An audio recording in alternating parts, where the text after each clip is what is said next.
Voilà, bonsoir à toutes et à tous, bienvenue à l'Université de Mons pour cette troisième conférence du cycle Univers. Alors je vais vous avouer un truc, je ne sais pas par quoi je dois commencer. Je m'étais fait un petit plan pour présenter notre conférencier de ce soir, puis on a été manger avec lui. Et là, je suis totalement assommé de tout ce qu'il nous a raconté, c'est absolument hallucinant. Donc je vais essayer de faire un mix, ça va être de l'impro total.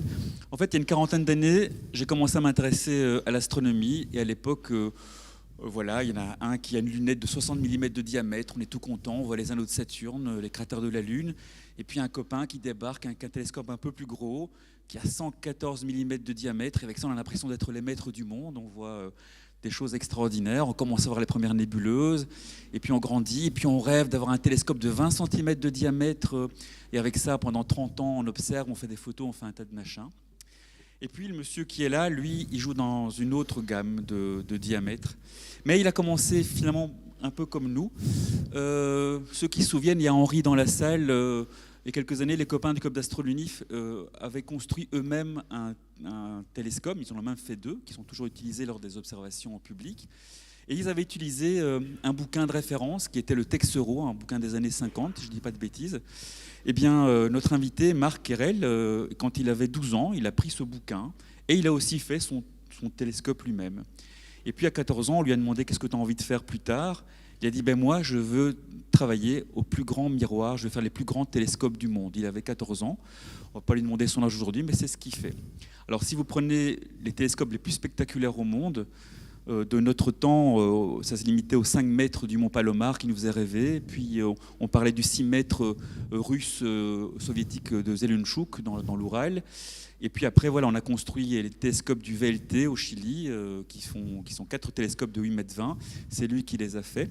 Puis il y a eu le télescope Gemini américain, un dans l'hémisphère nord, un dans l'hémisphère sud. Je pense qu'on est aussi dans les 8 mètres. C'est lui aussi qui les a fait. Puis il y a un télescope là qui est aux Canaries actuellement à La Palma qui fait 10,40 m, c'est le plus grand du monde. C'est lui aussi qui l'a fait. Et puis au cours de la discussion, on a papoté de James Webb et dit mais James Webb, le dessin des miroirs, c'est moi aussi qui les ai faits. Je dis waouh, c'est quand même pas mal. Et là, il a changé de catégorie, il est passé à un 30 mètres. Alors pour terminer, je vais quand même spoiler un petit peu. Voilà, les copains astronomes amateurs dans la salle, je sais qu'il y en a beaucoup.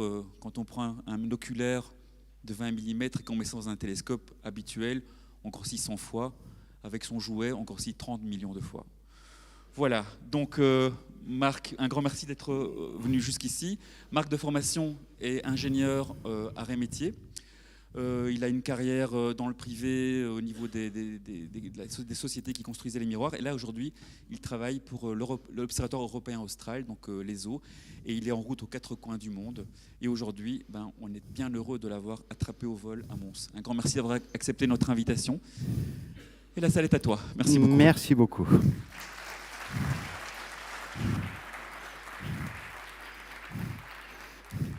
Eh bien, c'est la plus belle introduction à mon propos que j'ai jamais entendue. Mais elle est totalement vraie. Voilà, c'est vrai. On va parler ensemble aujourd'hui de ce que nous sommes en train de construire, ce que j'appelle le géant émergent, l'Extremely Large Telescope de l'ESO. Et je n'ai presque pas besoin de me présenter puisque ça a été très bien fait juste avant. Donc moi, je viens du milieu industriel où je concevais, je fabriquais, je testais des optiques pour tout un tas de projets, des projets spatiaux, des projets d'observation de la Terre, de satellites espions, mais aussi beaucoup pour l'astronomie, qui me passionne. Et j'ai été chef de projet quand je travaillais à Réosc, en France, c'est à peu près à 35 km au sud de Paris. J'ai été chef de projet pour faire les optiques de 8 mètres du Very Large Telescope, les optiques de 8 mètres du Gemini, les optiques segmentées du Grand Télescope Io Canarias, Grand Tecan, etc., etc. Et puis il est vrai que j'ai participé au design du James Webb Space Telescope, et il est vrai que le design qui a été retenu est celui que j'avais proposé à l'époque à NASA et Ball Aerospace, et ce qui vole, j'en suis extrêmement fier, est ce que j'ai dessiné. Voilà, en quelques mots pour mon parcours industriel. En 2007, l'ESO m'a appelé, m'a dit on va faire un grand télescope. est-ce que tu veux venir ? Je lui dis, bon, oui, pourquoi pas, ça me changera les idées. Et puis depuis 2007, je suis responsable de programme ou de projet. Je suis le responsable de la réalisation des optiques de l'ELT. Et on va parler de ça.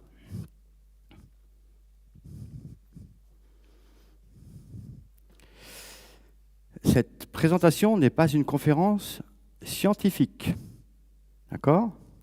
On va revenir vraiment très brièvement sur les aspects scientifiques des besoins de l'ELT, mais on se concentre sur le projet, à savoir le design, la production, le statut de l'assemblage de cette machine d'exception. C'est une présentation technique. Il n'y aura pas d'équation. Oh, si, j'en ai une ou deux au début, mais c'est juste pour vous éveiller. Par la suite de la conversation, il n'y aura plus d'équation afin de ne pas vous endormir. Voilà. En préambule, justement, un LT, c'est quoi? C'est pourquoi faire? Aujourd'hui, vous le savez tous, vous suivez, j'imagine, l'actualité des découvertes en astrophysique, en astronomie. Il y a un gros boulot à faire sur la quête des planètes extrasolaires, mais pas simplement découvrir maintenant qu'il y a des planètes extrasolaires, parce que, on le sait, il y en a des milliers. Et la plupart des étoiles ont des planètes. Maintenant, l'enjeu, c'est plutôt de dire, bon voilà, est-ce qu'on peut aller dans les étoiles proches, on va dire dans un rayon d'à peu près 25 à 50 années-lumière, aller les visualiser, on va masquer la lumière des étoiles, on va essayer de prendre la lumière de ces planètes et d'en faire un spectre de façon à voir de quoi elles sont faites, savoir s'il y a des océans, des forêts, de la vie sous forme quelconque ou des lasers générés par des boîtes de nuit. Bon, c'est un mauvais exemple, mais peut-être que ça nous arrivera.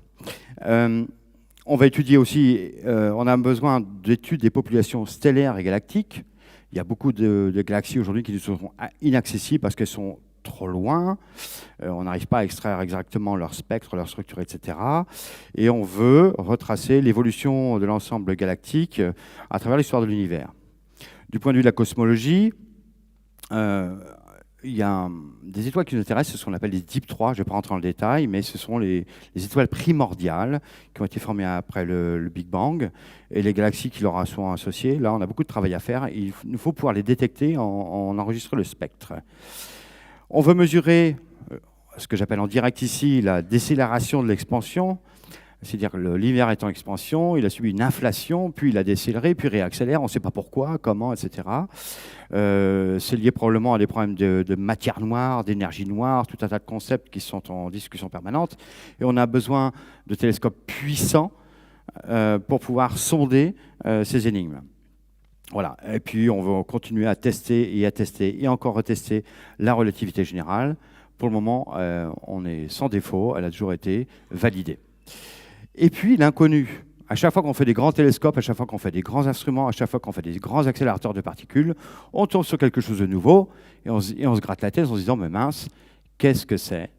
Et je ne sais pas encore quelle sera cette fenêtre de l'inconnu de l'ELT, mais on sait qu'elle existe.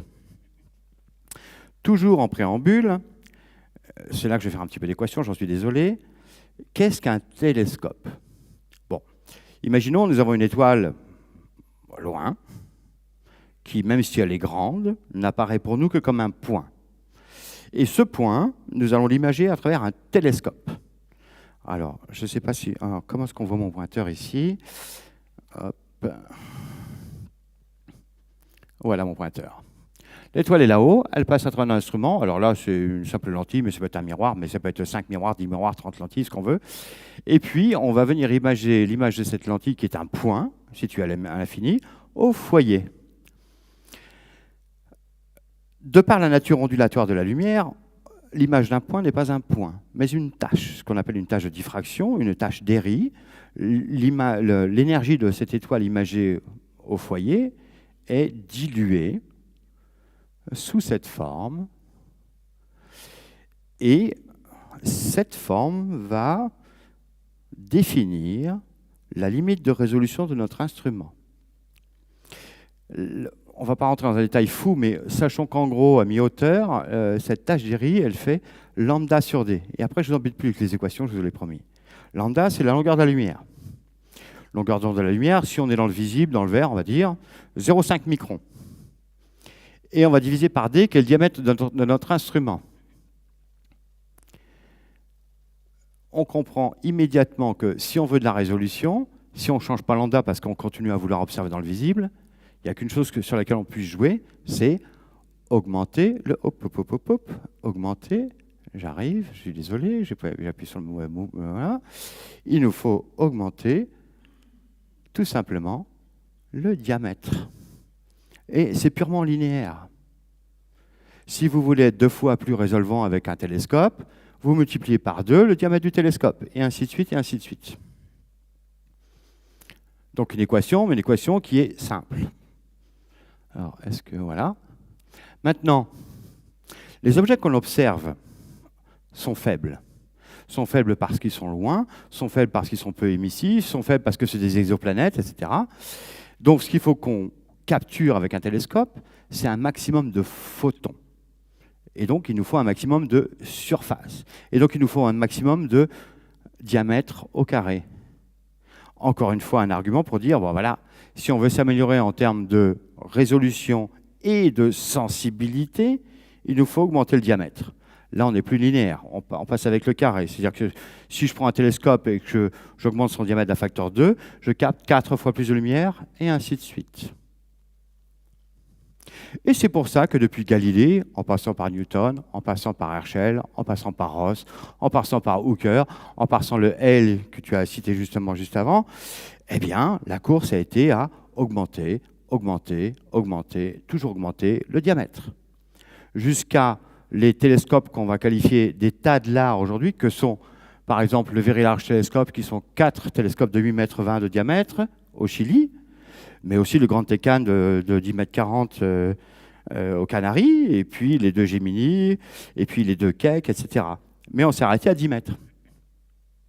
8 mètres, 10 mètres, c'est la classe de télescope du moment.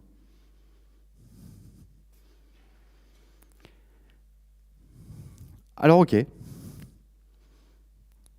Les scientifiques vont dire aux ingénieurs, bon, il faut que tu augmentes le diamètre du télescope. Nous, il nous faut des trucs de malade, quoi. Et on peut pas survivre avec des trucs de 8-10 mètres, c'est des jouets maintenant. Bon, ok, oui, on va essayer. Il y a un problème cependant. C'est que, et ça c'est fondamental à comprendre, c'est écrit ici, la qualité optique de l'instrument s'exprime comme une fraction de la longueur d'onde de la lumière. On ne va pas rentrer dans ce détail, mais disons que voilà, si vous voulez un instrument qui soit limité par la diffraction, c'est-à-dire que on puisse tirer la quintessence du signal que l'on reçoit, la théorie nous dit que il ne faut pas que l'instrument ou un miroir ne dégrade ce qu'on appelle le front d'onde, c'est-à-dire la lumière qui nous arrive sous forme d'une belle onde sphérique ou plane, de plus que lambda sur 14 RMS. Oublions le RMS, c'est un petit peu de la statistique, mais disons que voilà. Si vous voulez un instrument qui soit limité par la diffraction dans le visible, vous devez être à 30 nanomètres.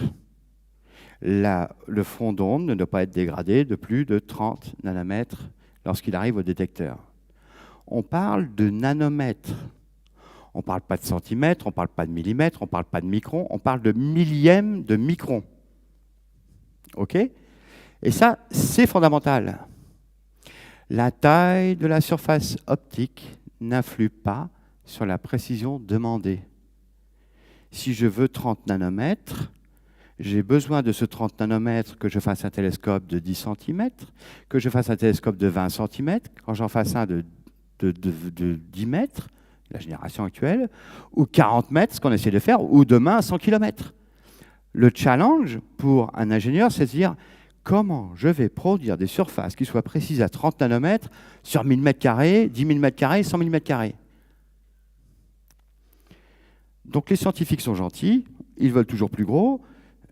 Le défi que nous, ingénieurs, devons faire face à, c'est que il faut qu'on leur donne des surfaces à 30 nanomètres. L'atomium à Bruxelles, c'est en gros le cristal de fer, quoi. OK. La maille atomique entre deux atomes, c'est 3 angstroms. Un angstrom, c'est 0,1 nanomètre. Quand on parle d'un nanomètre, c'est 3 couches d'atomes. L'atomium, cristal de fer, c'est 1 nanomètre. Nous, on veut produire des surfaces qui fassent 1000 mètres carrés au nanomètre.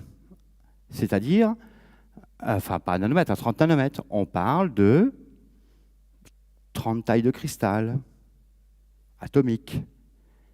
On n'est pas dans la mécanique, c'est un truc de fou. Il est fondamental de comprendre cela.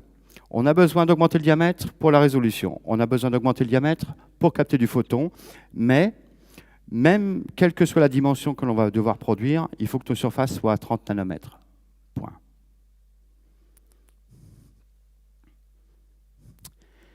Alors évidemment, ça a un coût. Vous comprenez bien que produire une optique qui est grande comme ceci, ou 400 mm, ou 1 mètre, ou ce que vous voulez, comme on veut toujours 30 nanomètres, le prix il va être monstrueux. Le prix d'une optique, en gros, varie à plus que la puissance de 2, en général même plus que la puissance de 3 que son diamètre.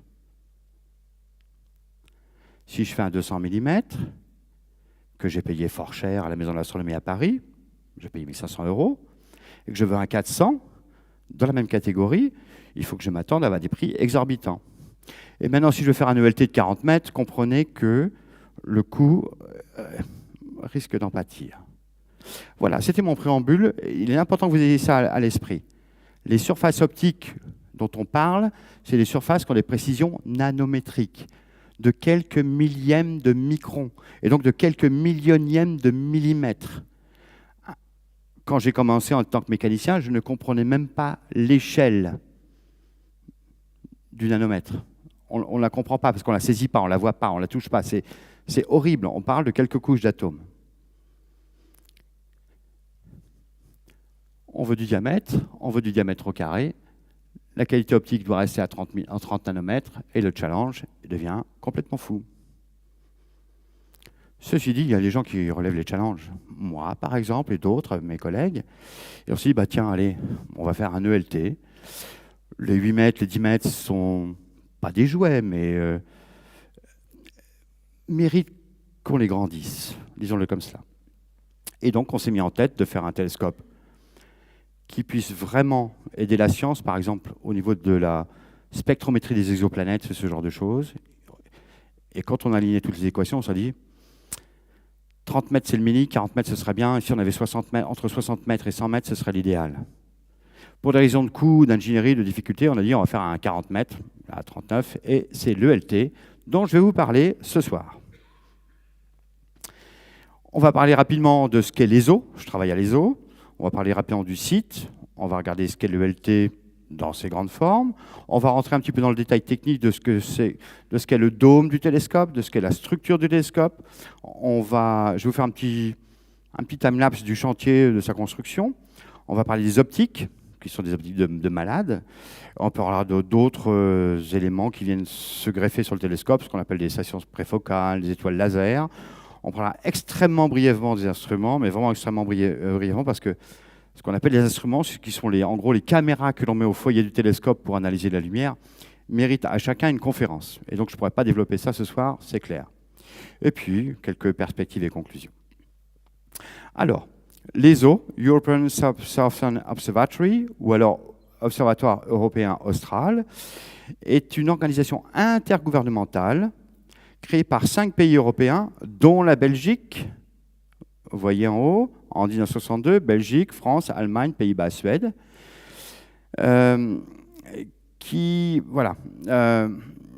la mission principale était de définir par convention en 1962 cette organisation intergouvernementale pour fournir aux astronomes et astrophysiciens le meilleur de l'état de l'art en termes d'équipement, d'observation, de recherche permettant la production de sciences dans les meilleures conditions. En 62, il y avait 6 États membres. Aujourd'hui, nous sommes 16 États membres. L'Allemagne, l'Autriche, la Belgique, la République tchèque, le Danemark, la Finlande, la France, l'Italie, les Pays-Bas, la Pologne, le Portugal, l'Espagne, la Suède, la Suisse et le Royaume-Uni, ainsi que le Chili, qui est pays hôte des observatoires. Nos télescopes sont tous au Chili. Il y a quelques autres pays qui ont manifesté l'intérêt de nous rejoindre, par exemple le Brésil, et puis nous avons l'Australie qui est partenaire, mais pour le moment, nous sommes 16 États membres. Nous fonctionnons avec un budget annuel d'en gros 240-250 millions d'euros. Nous avons un staff d'à peu près 750 employés, dont 2 tiers sont en Allemagne et 1 tiers au Chili. Le siège, c'est le centre administratif et technique de l'organisation. Il est à Garching, c'est tout près de Munich. En fait, c'est à côté du stade de l'Arena où se produit l'équipe du Bayern. Voilà. Nous concevons, construisons, gérons les télescopes astronomiques terrestres les plus puissants au monde. Nous concevons, construisons et gérons des instruments scientifiques. Nous développons des technologies pour soutenir les programmes de l'ESO. Nous formons des ingénieurs, nous formons des scientifiques et nous produisons et permettons la recherche scientifique. Voilà l'ESO. Notre mission en 2 mots. Et ça marche bien, hein, puisqu'aujourd'hui, nous pouvons dire que nous, Européens, avec l'ESO, nous sommes les leaders de la production de sciences en astrophysique au monde.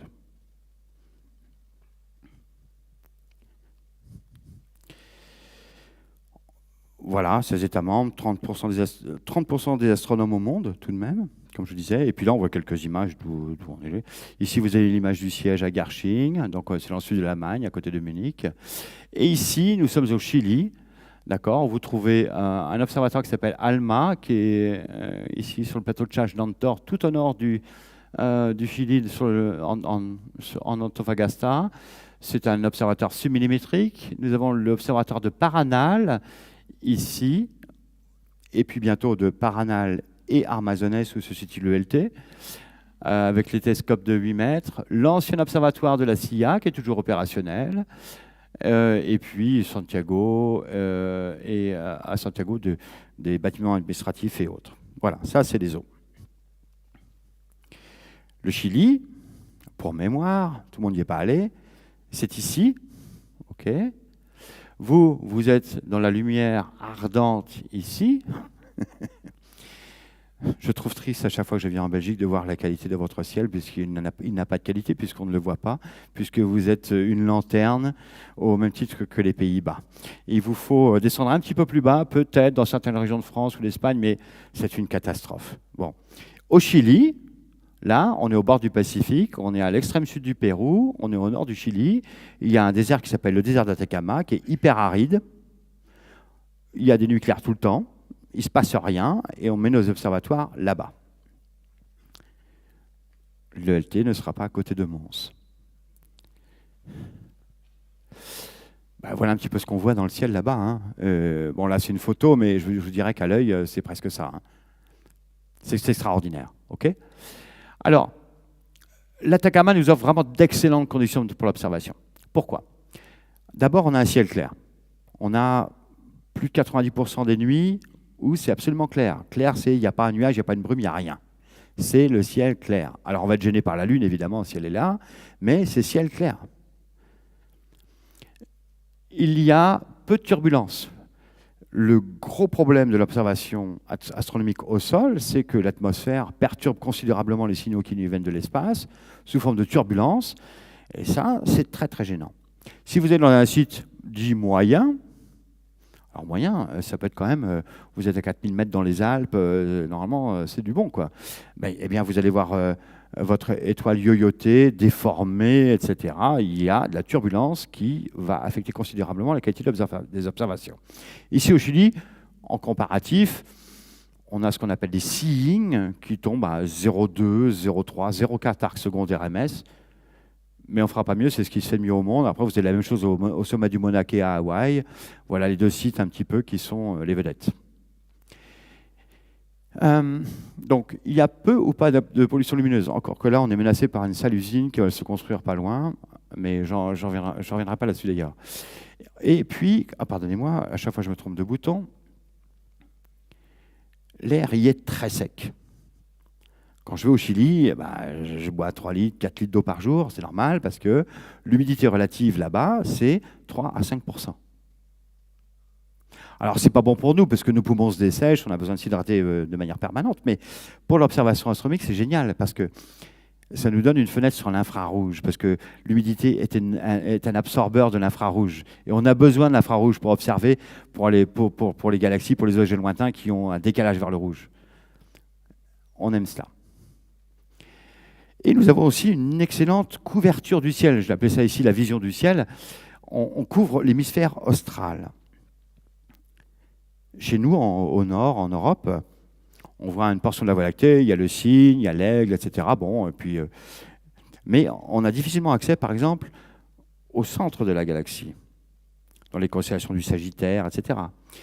Là, vous allez là-bas, Orion il est au zénith, le Sagittaire est au zénith, tout le monde est au zénith, et là, il n'y a pas de problème. On a donc un accès parfait au centre galactique, et c'est pour nous très bon, puisqu'on a besoin justement de faire pas mal d'études sur ce qui se passe au centre de la galaxie.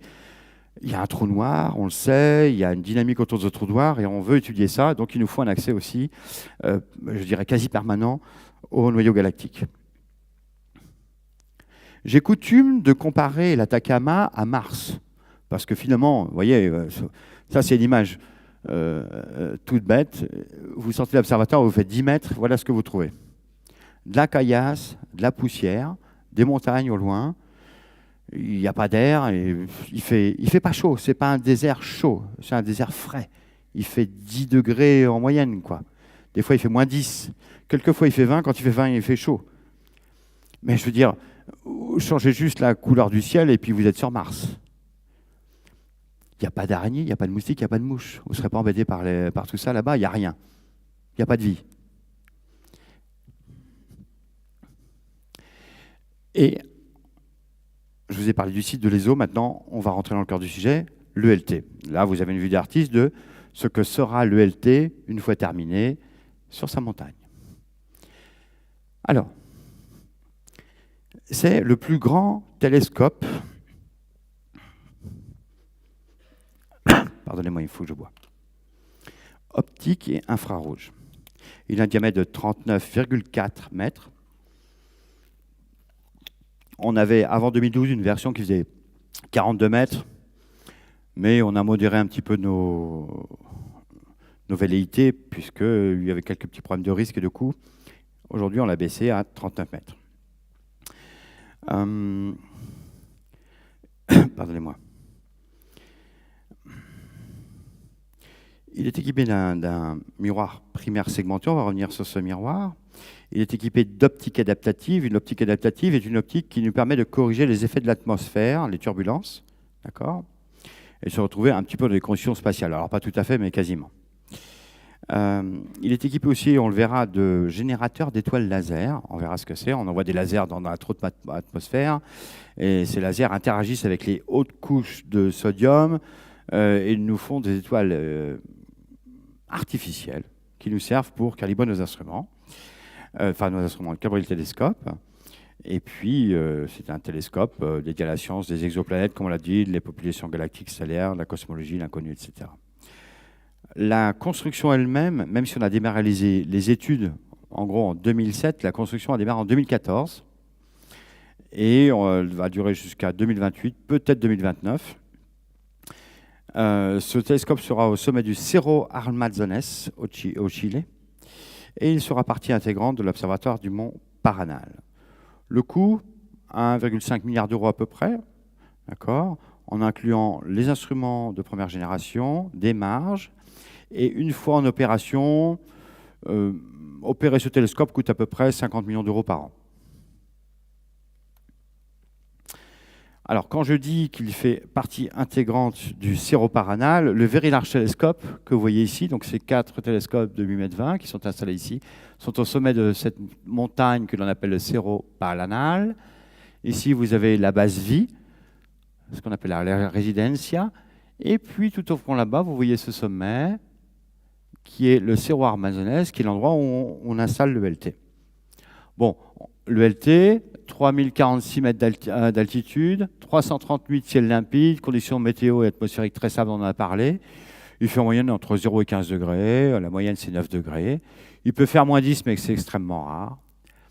Il peut y avoir des orages, il peut y avoir de la pluie, il peut y avoir de la neige, mais c'est extrêmement rare, on va dire tous les 2-3 ans. C'est l'idée. Et il peut y avoir du vent. Alors là, je peux vous dire, c'est très venteux. On a quelquefois eu du mal à tenir debout sur le plateau. Le climat est extrêmement sec. Je vous disais, on parle de quelques pourcents d'humidité relative. C'est horrible. Et il y a de fortes radiations UV parce que il y a tout qui passe. Hein. Là, vous bronzez à toute vitesse. Hein. Une journée, c'est bon, vous êtes noir. Et c'est une zone, on est au nord du Chili, à côté d'une ceinture volcanique du nord des Andes qui est extrêmement sismique. Se ramasser à une échelle 6 sur Richter, je ne vais pas dire que c'est commun, mais c'est quelque chose auquel il faut s'attendre, même à 7, même à 8 sur Richter. Voilà, on dimensionne d'ailleurs nos télescopes pour 8 sur Richter. On en vient à la combinaison optique du télescope. Qu'est-ce que c'est? C'est un tri-mirror anastigmate. Ouh là là, de quoi il nous parle? En gros, vous avez ce réflecteur principal qui est ce qu'on appelle le M1. Ouais, c'est facile. Qui réfléchit la lumière vers le M2, qui est un convexe qui fait, donc lui, il fait 39 mètres, qui revient sur le M2, qui est un convexe très très asphérique, qui fait 4 mètres, et puis qui va sur le M3, qui fait lui aussi 4 mètres. Cette combinaison des 3 miroirs fait la performance optique de la combinaison. Cette combinaison est limitée par la diffraction sur tout le champ du télescope. Et 2 miroirs plans, le M4 ici et le M5 ici, qui nous permettent de faire de l'optique adaptative, donc de corriger de l'atmosphère, mais pas seulement, corriger plein de choses, on va le voir, et de stabiliser l'image au foyer. Et ces 2 miroirs peuvent diriger d'ailleurs la lumière ici vers ce qu'on appelle un foyer Nasmyth qui se trouve sur la gauche ou sur la droite, où on va pouvoir placer les instruments.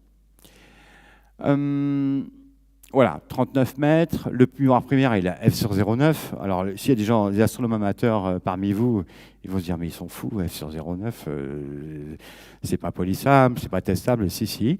L'ouverture du télescope elle-même est de f18 à peu près. Bon, ça veut dire qu'il y a la profondeur de champ, donc c'est bien. Et une focale de 684 mètres. La focale, c'est 684 mètres. Donc, si vous, astronome amateur, dites « Ah, tiens, je vais aller au Chili, et puis Marc, il va me laisser retrouver l'ELT. » D'accord, je signerai le papier, etc. Il va vouloir venir avec son oculaire de 20 mm, et puis le placer au foyer, etc. En se disant « Oui, c'est bien, j'aurai un agrandissement de 30 millions. » Ça dépasse l'entendement, il n'y a pas de superlatif, c'est assez malade, quoi. La taille image au foyer, elle fait 1 mètre. D'accord? Sur les 10 arcs-minutes de champ. Et on a en fait un champ qui est plus étendu puisqu'on a besoin d'un champ technique autour du champ scientifique. Et puis voilà, donc un champ, 10 arcs-minutes de champ et puis une surface collectrice de, en gros, 1000 mètres carrés. Alors, il faut bien comprendre, 1000 mètres carrés. Si vous prenez les VLT, les Gemini, le Subaru, les Keck, les grands TK, vous mettez tout le monde ensemble, vous arrivez à 600 mètres carrés. Nous, on en fait 1000 d'un coup. C'est-à-dire que, avec ce télescope, on surpasse vraiment la surface collectrice de tous les télescopes actuellement en opération. Donc, on va vraiment capturer du photon. Et puis, la résolution théorique, c'est 0,002 arcs-secondes. Ouh là là, de quoi il nous parle? Oui, on en a parlé au début. La résolution. Alors, c'est quoi 0,02 arcs-secondes? J'ai noté quelques petites choses juste pour que vous compreniez. 0,02 arcs-secondes, c'est 0,5 millionième de degré. D'accord? C'est en gros 3 mètres sur la Lune. La résolution de ce télescope, c'est 3 mètres sur la Lune. Ça ne permettra pas de détailler les restants du module lunaire qui avait été laissé par Apollo 11 et des compagnies, etc. Non, mais on le voit comme un point normalement. D'accord? Ça, c'est la résolution théorique, hein, et c'est hors atmosphère, etc. Mais ça vous donne un petit peu une idée de la puissance de l'instrument. Voilà, juste une petite animation. La lumière vient se réfléchir sur M1, puis sur M2 qui est un convexe, puis sur M3. Et avec deux miroirs plans, l'EM4 et l'EM5, nous allons nourrir sur les deux plateformes que vous voyez à droite et à gauche, les instruments qui sont les caméras qui vont être utilisées pour analyser la lumière reçue par ce télescope.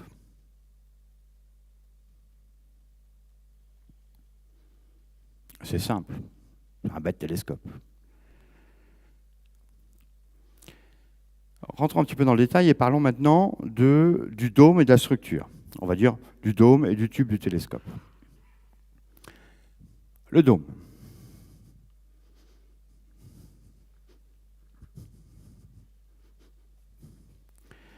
Donc le dôme, il abrite le télescope et sa structure, et il va offrir une protection contre l'environnement du désert d'Atacama.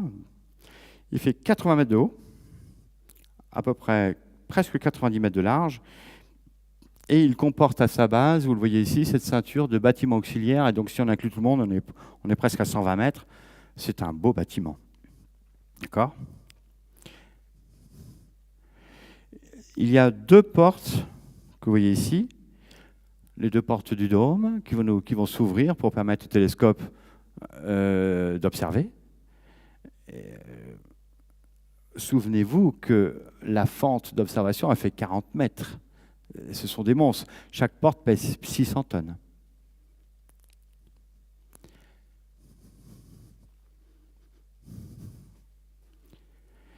Et le dôme, évidemment, tourne en même temps que le télescope pendant l'observation pour compenser la rotation de la Terre. On parlait de l'atomium tout à l'heure, qui mesure, on va dire, 1 nanomètre à l'échelle réelle. À son échelle à Bruxelles, il mesure ça, et le LT, à peu près, c'est ça. Lui, il fait à peu près 100 mètres de haut, 102 mètres, et le LT 80 mètres, ça vous donne un petit peu en perspective. Et puis, je devais utiliser une référence belge, donc je l'ai fait, de ce qu'est le LT. Donc, c'est quand même quelque chose d'assez gigantesque. Alors, le dôme, il a plusieurs fonctions. Il y a des fonctions en observation, et il y a des fonctions en veille, c'est-à-dire, en gros, de nuit et de jour. En observation, on limite les effets du vent et on optimise les flux d'air. On ne peut pas se permettre d'avoir un télescope qui est ouvert sur le ciel comme ça, avec un vent de malade qui vient faire vibrer tous les segments du miroir primaire, le M2, etc. Donc, on protège du vent. Okay. Et quand on dit on optimise les flux d'air, on va tâcher d'optimiser les flux d'air de façon à ce que la turbulence au sein de l'enceinte du télescope soit minimale. Les télescopes eux-mêmes génèrent de la turbulence. Et puis en journée, alors évidemment aussi, on va limiter, pardonnez-moi, les refroidissements radiatifs. S'il y a des télescopes amateurs parmi vous, ils le savent, hein. Je mets un télescope dehors, je lance mes acquisitions, mais le télescope, lui, il voit la température du fond de l'univers. Et donc, il va se refroidir de manière radiative, et puis, à 2 heures du matin, il est plein de buée, parce qu'il est plus froid que l'ambiance, d'accord ? Il y a la condensation. Un télescope se refroidit à la température du ciel, il veut y arriver à 2,73 Kelvin. D'ailleurs, c'est ce qu'on utilise pour refroidir le James Webb Space Telescope. Le James Webb Space Telescope, on l'a envoyé à 1,5 million de kilomètres de la Terre. On lui a mis aux fesses un grand écran qui masque toute radiation et lumière qui vient de la Terre, de la Lune et du Soleil, de façon à ce qu'il se refroidisse, ou qu'il tente de se refroidir, à la température de l'univers. C'est un refroidissement passif. Le James Webb, il descend à 35 Kelvin, 35 degrés au-dessus du zéro absolu. C'est ce qui lui permet d'observer avec zéro bruit électronique, zéro émissivité de toutes ses optiques, etc., etc. Nous, le dôme, on veut conserver le télescope à la température ambiante ou proche de la température ambiante, quand on ne commence pas à générer de la turbulence, quand on ne commence pas à générer des buées, etc. Enfin, les buées là-bas, il n'y en a pas parce que c'est trop sec. Alors en journée, eh bien, évidemment, on va protéger notre télescope, notre jouet, et donc on va le protéger des poussières, du sable, du vent, des précipitations, du soleil, et on va climatiser le dôme, mais pas simplement pour que les gars soient peinards à 20 degrés pour bosser la journée et faire de la maintenance. La révolution à partir des années 70-80, en termes de performance des télescopes, c'est d'arriver à ce que le télescope, lorsqu'on ouvre le dôme le soir, soit à la température ambiante dehors. De façon à ce que dès qu'on ouvre, on puisse faire de la science, puisque notre télescope ne va pas générer de turbulences. Et donc, on a 8 mégawatts de clim, enfin 3 mégawatts de clim, qui vont en permanence maintenir une température du télescope qui nous permettent effectivement, au moment de l'ouverture, d'être prêts. Quand on l'ouvre, le télescope et toutes ses optiques et tous ses systèmes sont en gros à la température dehors.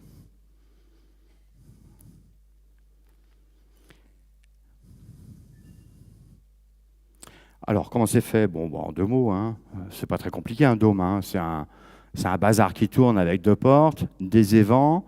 Ok, bon, j'exagère un peu, mais bon. Voilà, vous avez d'abord un pilier ici, qui fait quand même 270 mètres de circonférence. C'est un monstre.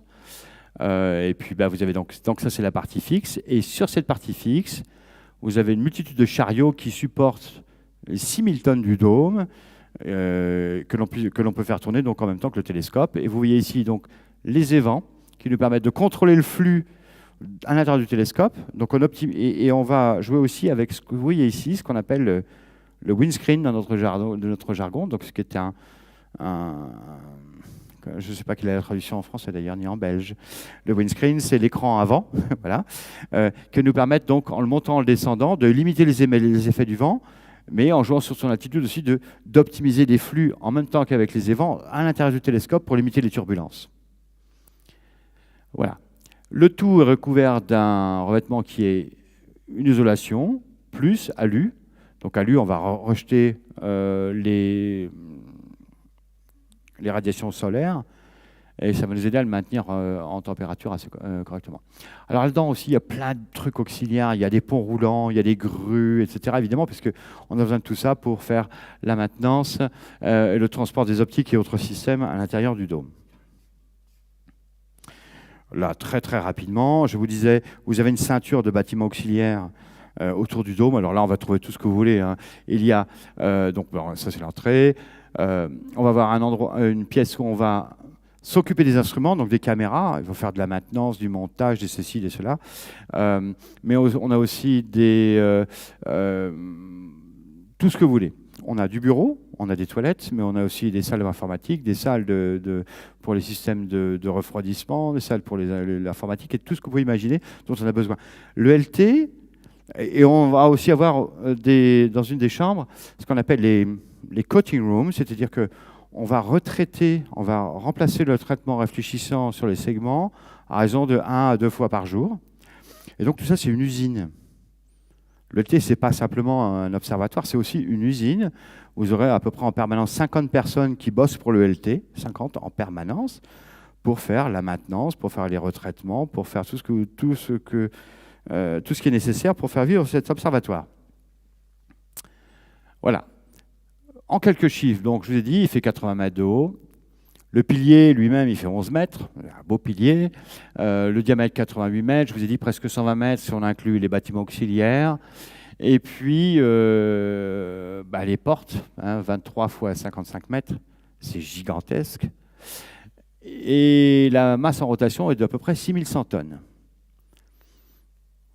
La masse de chaque porte, 1, 2, c'est 600 tonnes.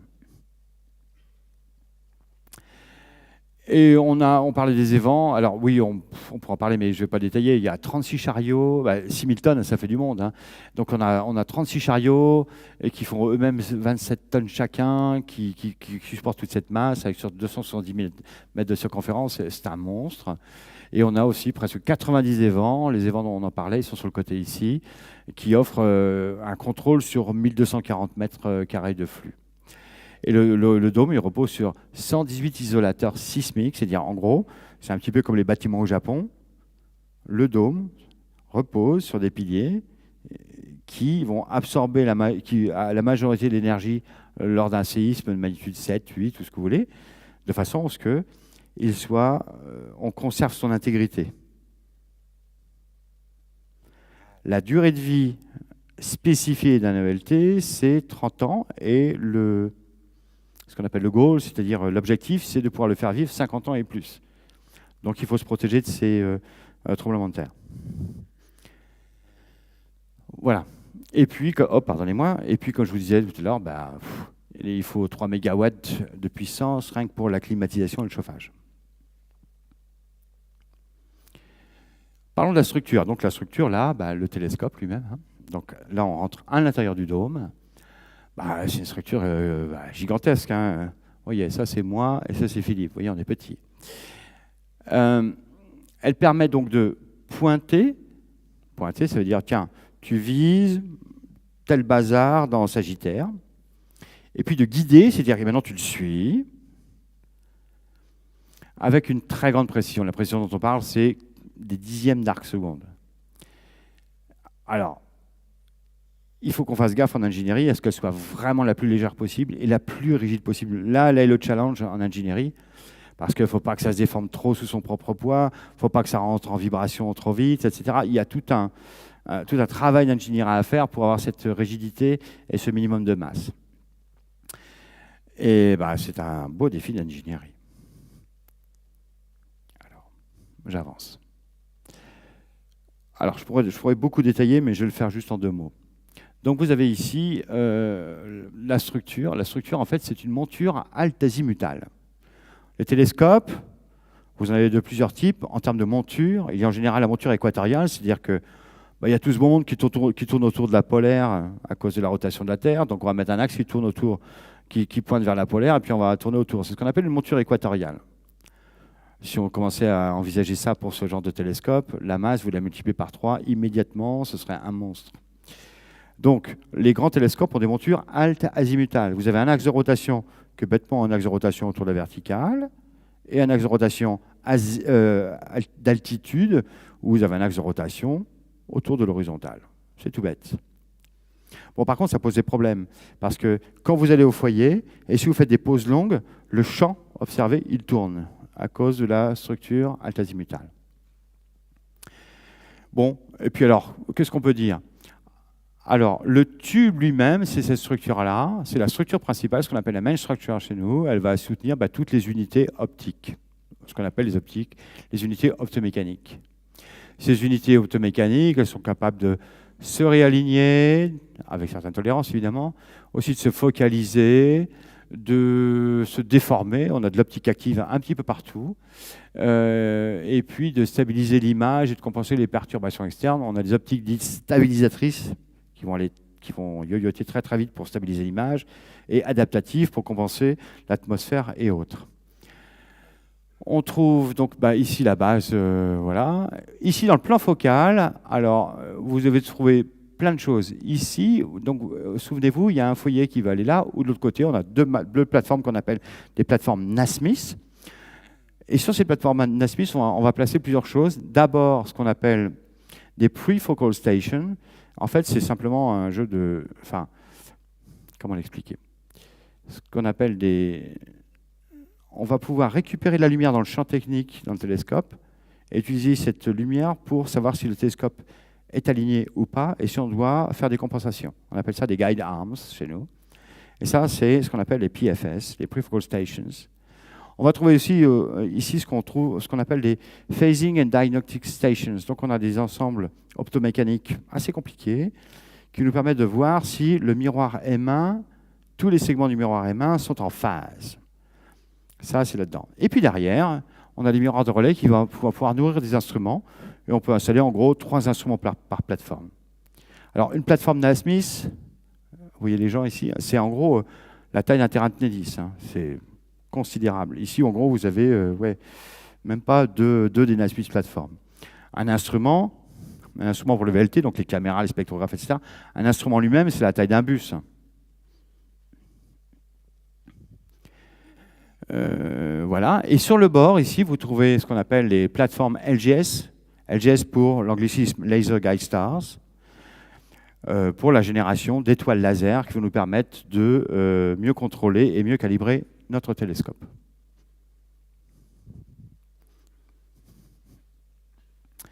Voilà, le machin, enfin le tube donc, du télescope, donc la structure, c'est 3400 tonnes. Donc si on ajoute ça aux 6100 tonnes du dôme, on a 10 000 tonnes. Je ne suis pas chauvin, mais en gros, ça fait la masse de la Tour Eiffel, quoi. C'est un sacré truc. Ça fait 50 mètres à la base, 70 mètres au niveau de la suite plateforme, et en gros 65-70 mètres de haut. Donc le M2, qui est un 4 mètres, il est quand même à 65 mètres de haut. Enfin, 65 mètres de haut, je ne sais pas si vous réalisez ce que ça fait. Le bâtiment dans lequel vous êtes, quand je suis rentré, j'ai dit, oh, ouais, le machin, il fait quoi? Ouais, il fait 8 mètres, quoi. Là, on est à 65 mètres. Alors, 3400 tonnes.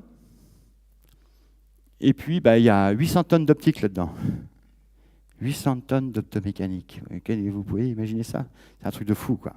800 tonnes d'optomécanique. Et on va les décrire juste après. Il y a aussi de l'électronique, du câblage, des armoires de contrôle, tout ce que vous voulez. C'est assez compliqué, mais bon. Et on veut que ce machin, il ait une précision de pointage. Quand on lui dit, tu vas de là, à 0,3 arcs secondes.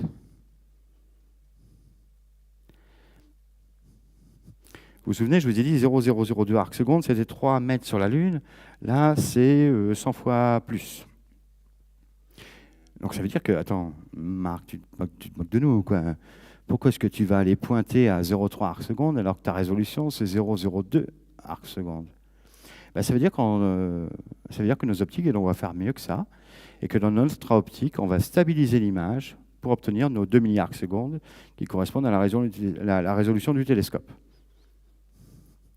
Enfin bon, 0,3 arcs secondes, c'est quand même 1 euro à 10 km, hein, c'est pas mal comme précision de pointage.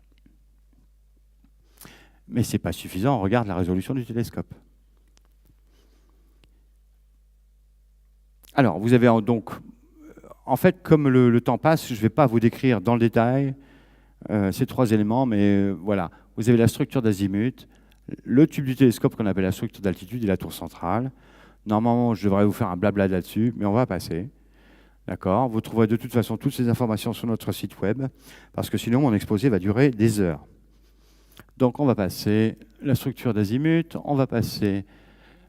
la seule chose qu'il faut retenir, c'est ça. C'est que quand vous avez ce genre de machine, et que vous voulez de la précision, et que vous voulez de la douceur dans les mouvements, vous n'allez pas mettre des moteurs pourris avec des balais, des machins. Vous n'allez pas mettre des boîtes de vitesse, des engrenages, etc. Non, non, non, non, non, non, non. Tout ça, c'est des générateurs d'erreurs, de friction, de panne, tout ce que vous voulez. Non. L'ensemble des éléments du télescope repose sur des films d'huile, ce qu'on appelle des pales hydrostatiques. Pour le VLT, quand c'est bien équilibré, le VLT est énorme aussi. Hein, on peut le bouger à la main, d'accord, sur ces paliers hydrostatiques à huile. Et donc ça, c'est valable pour les deux, hein, pour la structure d'azimut et la structure d'altitude. Et les moteurs, il n'y a pas, c'est pas des diesels qui fument avec des boîtes de vitesse, comme je vous disais, c'est des direct drive, comme le dernier cri de la machine à laver LG que vous avez acheté. C'est-à-dire que c'est un moteur, c'est tout bête, c'est des bobines et des aimants, et c'est un direct drive, ce qu'on appelle un moteur couple, un moteur linéaire, et puis c'est tout. Et c'est ce qui permet d'obtenir des précisions vraiment extrêmes et des douceurs de mouvement vraiment extrêmes. Et donc, je ne rentrerai pas dans le détail, parce qu'après, on peut parler aussi de « oui, mais comment tu contrôles la vitesse ? Oui, mais comment tu contrôles la position, etc. » Si j'avais 4 heures, on en discuterait, je ne les ai pas. Donc, passons. Passons et passons. Et puis, pour vous distraire, quelques vues, un petit time-lapse rapide de ce qui s'est passé là-haut, au sommet, depuis qu'on a commencé. Donc là, on est... Alors, je ne sais même plus côté ce qu'on est. C'est au début, c'est même avant qu'on commence quoi que ce soit. Quand vous voyez l'estafette qui est au sommet, donc c'est pas d'hier, ça c'est quand on testait le Cerro Armazones comme candidat pour le VLT, pour le Very Large Telescope. Donc il y a belle lurette, on est là dans les années 80. Ce site a été sélectionné, vous voyez qu'il y a déjà un petit observatoire, d'accord ? Alors, il se nomme le Ruhr University Bochum und Catholic University of the North, et depuis, il a changé de nom, et je devrais vous donner le nouveau nom, moi je ne l'ai pas fait. Je garde celui qui était à l'époque. On a dit, tiens, lui, ce sera le sommet pour le LT. On a visité pas mal d'endroits, on a même été au Maroc, au Kaimden, on a visité pas mal de choses. Et voilà la montagne, avant qu'on s'y attaque. Et on s'y a attaqué, on envoie des explosifs, des grues, des bulldozers, de tout ce que tu veux.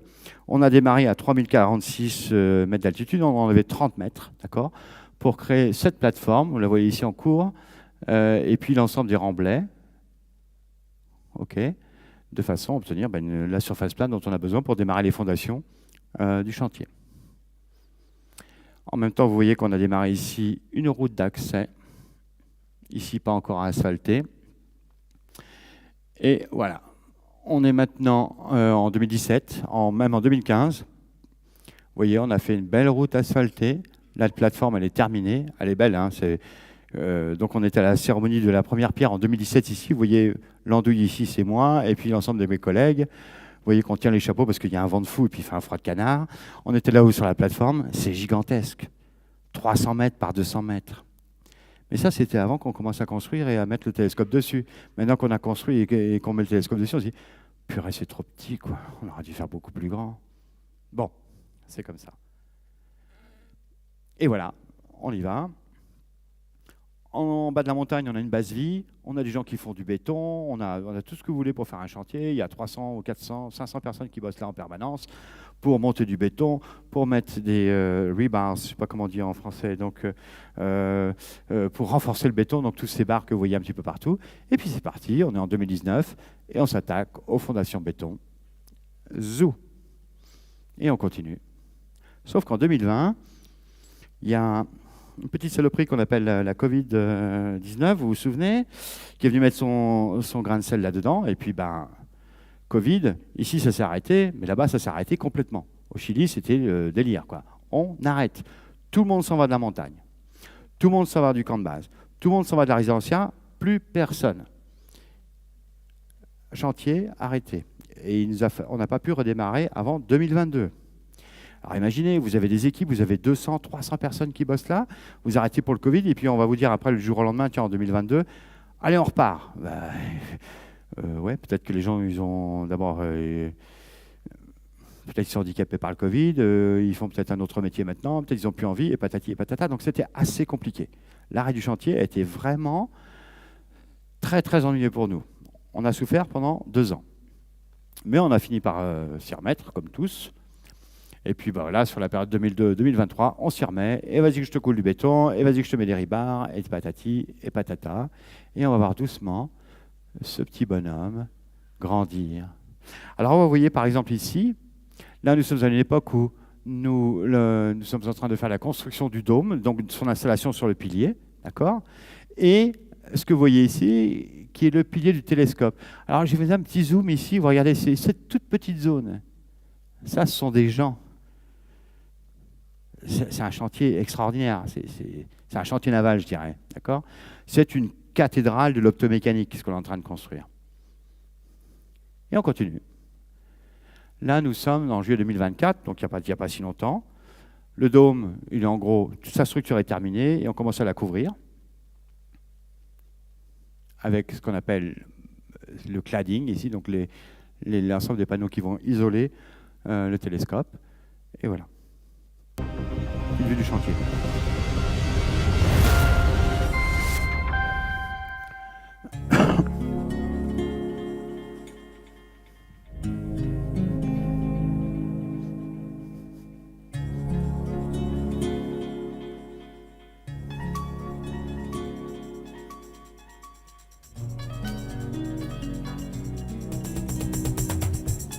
La moindre grue à 100 mètres de flèche.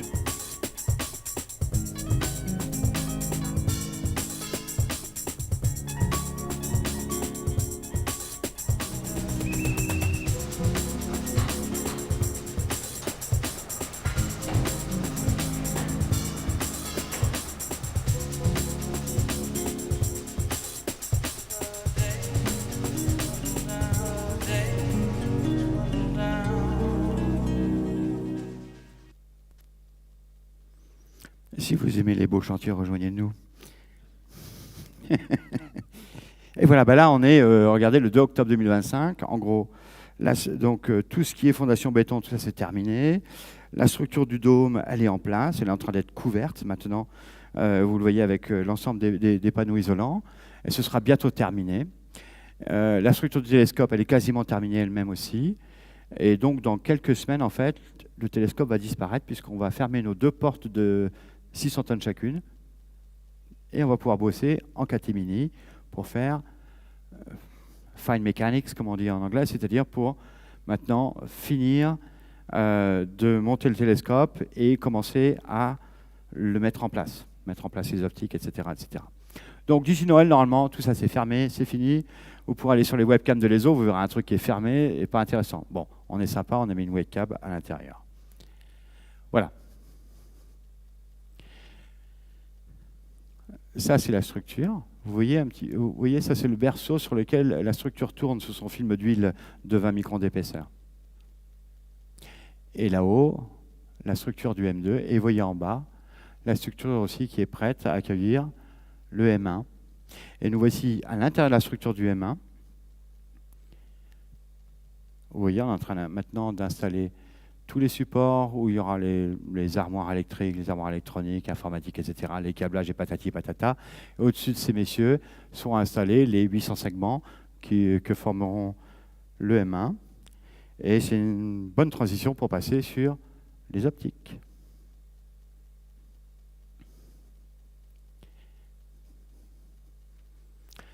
Alors, on a vu la combinaison tout à l'heure, tri-mirror anastigma, plus de miroir plan M4, M5. Dans les détails, on a un M1 qui fait 39 mètres, il est concave, il est asphérique, il est segmenté, il est actif. Il est actif, c'est-à-dire qu'on peut bouger les segments les uns par rapport aux autres. Et en plus, on peut déformer chacun des segments. On a un M2 qui est tout là-haut à 65 mètres, qui fait 4 mètres, c'est un convexe, le cauchemar des opticiens. Il est très asphérique, le cauchemar des opticiens. Et voilà. Et lui, il est actif en fait. Il est passif, mais on contrôle sa position à mieux que le micron près en temps réel. Ça, c'est nécessaire parce que c'est un télescope qui est très sensible. Mais en plus, on a la possibilité, si on le veut, de le déformer. Le M3 qui est ici, lui, c'est un 4 mètres. Il est concave. Il est modérément asphérique. Et lui, il est actif. On peut le déformer un petit peu. Quand on parle de déformation active, on parle de dizaines de nanomètres, centaines de nanomètres, peut-être le micron. Voilà ce dont on parle. On ne parle pas d'autre chose, d'accord ? Voilà. Et puis il est actif aussi en position. Vous voyez qu'ils sont montés sur des hexapodes. Et sur le train des deux miroirs plans, nous avons un miroir adaptatif, M4, qui est à 2,40 m, et puis le M5, qui est fait 2,70 m par 2 m. Voilà en gros les optiques. Et maintenant, on va regarder un petit peu où on en est sur ces sujets. Donc le M1, c'est un pavage quasi hexagonal. Alors, il ne peut pas être hexagonal parfait parce que on est sur un ellipsoïde de révolution, donc c'est un casse-tête mathématique. J'ai mis des semaines à trouver un schéma qui tenait la route. Et on finit par un pavage. Alors, ça, c'est moi. D'accord ? Vous voyez, avec moi, ça fait pour 1,40 m. Il y en a 798. Et ils sont répartis sur 6 secteurs symétriques, ce qui fait qu'on a 133 types de segments différents. Et au lieu de fabriquer 798, on fabrique un secteur de plus. Donc, une fois 133 segments en plus, et donc on a un total de 931 segments. Alors, pourquoi ? Est-ce que c'est pour des rechanges ? Non, non, non, c'est vraiment pour l'opération. Comprenez qu'on va devoir maintenir le M1 pendant l'opération. Il faut, au bout d'1 an et demi, le traitement réfléchissant qui est sur un M1, il a vraiment perdu de sa qualité, de sa réflectivité, de sa performance, etc. On le remplace. Donc, on acide le traitement, on l'enlève et on le refait. Mais aussi, on doit probablement faire de la maintenance de certains composants que l'on verra, qui s'appellent les edge sensors, les position actuators, tout un tas de choses. Et donc, il nous est prévu en opération d'échanger 2 segments par jour. Alors, si on veut les échanger, eh ben, il faut qu'on ait les rechanges qui soient disponibles. Eh ben, c'est pour ça qu'on a 7 secteurs. Donc, on aura un fond de roulement, si je puis dire, un buffer qui va nous permettre de faire cet échange en permanence.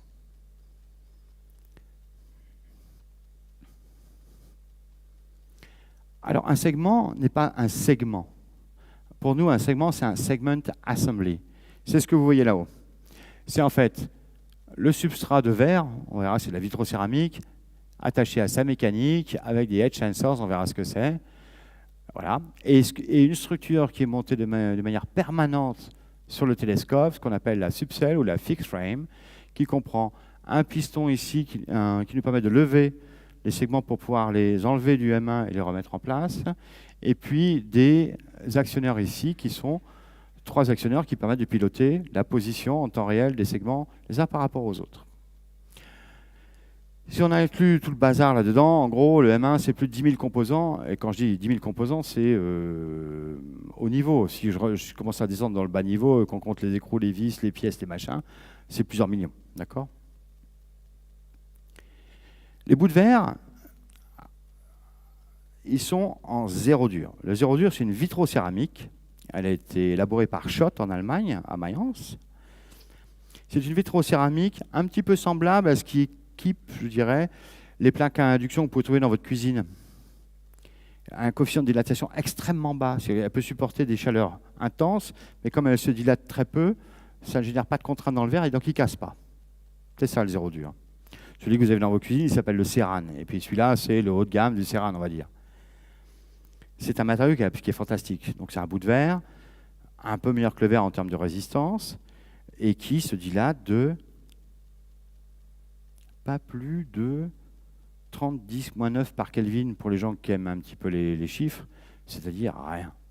C'est-à-dire des nanomètres par mètre par degré. C'est extraordinaire. Et on a besoin de ça, nous, pour nos segments, parce que si on avait, par exemple, une inhomogénéité du coefficient de dilatation dans les segments, nos segments varieraient en courbure les uns par rapport aux autres, et donc on créerait une peau de tortue, si je puis dire, vous voyez ce que je veux dire, avec des creux des bosses, et qui nuirait considérablement à la qualité optique du télescope. Voilà, alors ils ont amélioré le matériau, ils ont mis en place un procédé industriel pour pouvoir nous en provenir un par jour. Un par jour. Ça, et voilà, la production est terminée, tous les blancs sont livrés, on appelle ça les blancs. Ça marchait très très bien, bravo l'industrie européenne, bravo les Allemands, c'est extraordinaire. Au niveau mécanique, vous avez ce qu'on appelle ici le M1 Segment Support, qui est en fait une mécanique qui... Bon, en fait, c'est un support axial à 27 points, il y a un support latéral, je ne vais pas rentrer dans le détail, mais c'est une mécanique qu'on va marier de manière permanente au segment. Et on va voir quand on décrit le procédé de fabrication d'un segment d'assembly ce que c'est. Donc ça, pareil, on a galéré, on a commencé c'était en 2018, voilà. Un petit peu de galère en design et en fabrication, puis maintenant ça se produit bien et on a fini. Voilà, les dernières unités vont être livrées là d'ici la fin de l'année. Pareil, 1 millier en gros. Et puis vous avez ici une image donc, de la mécanique. Vous avez l'image de ce qu'on appelle le segment support qui va être intégré, attaché au segment de manière permanente, et ceci qui va être attaché à la structure du télescope de manière permanente. Et vous voyez ici ce qu'on appelle le vérin d'extraction qui va permettre de soulever et de descendre dans les segments pour les échanges. Voilà, ça c'est ce qu'on fait par exemple dans un atelier chez nous à l'ESO quand on fait nos répétitions. Donc vous voyez, on avait des outillages de levage. Alors on a fait ça simple. Hein. Le vérin, quelqu'un vient avec une visseuse électrique. Alors je ne vais pas dire Black et d'éclair, on va prendre quelque chose d'un peu plus évolué tout de même, d'accord. Et puis à la visseuse électrique, on va monter et descendre tout simplement à la main un segment. Vous voyez, c'est ce qu'on est en train de faire ici. Et puis pour pouvoir venir le saisir avec les outillages. Et alors dans le télescope, on a un pont spécial qui se balade sur les mains, qui peut venir prendre les segments et les mettre sur le côté du M1 et les descendre pour aller donc en maintenance. Je vais finir par écraser ce câble. Et puis le polissage. Alors le polissage, il a été confié à la société Reosc. Donc on est à 35 km au sud de Paris. Et Reosc a fait le design du procédé de fabrication et de métrologie. Et ils ont monté une usine de 4000 m² à Poitiers. Donc là, on est à peu près à 250 km, 300 km à l'ouest de Paris cette fois. On est vers l'île de Ré, vers La Rochelle. Et voilà, 4000 m² d'installation pour faire ceci. Comme je vous disais, nous, les eaux, on leur fournit les bouts de verre, ce qu'on appelle les blancs, on leur fournit la mécanique, et puis qu'est-ce que va faire Reosc ? Ils vont coller ce qu'on appelle des patins, donc ils vont coller avec des époxydes les patins d'interface mécanique qui nous permettront d'attacher la mécanique, et ils vont polir un disque à peu près le micron de précision. Ce n'est pas un disque, ce n'est pas une sphère, c'est une portion off-axis d'un ellipsoïde, c'est une galère, mais c'est dans le micron de précision, et ce, de manière routinière. Une fois que ça c'est fait, ils vont couper le segment à sa forme hexagonale, qui n'est pas un hexagone, mais un hexagone déformé, en fonction du type de segment, intégrer à la mécanique et finir par des techniques qu'on nomme IBF, Ion Beam Figuring, c'est-à-dire de l'usinage ionique. Et ainsi, on gomme les effets de l'intégration des mécaniques sur l'optique, on les gomme en polissant, au final, un truc qui est prêt à être intégré dans le télescope.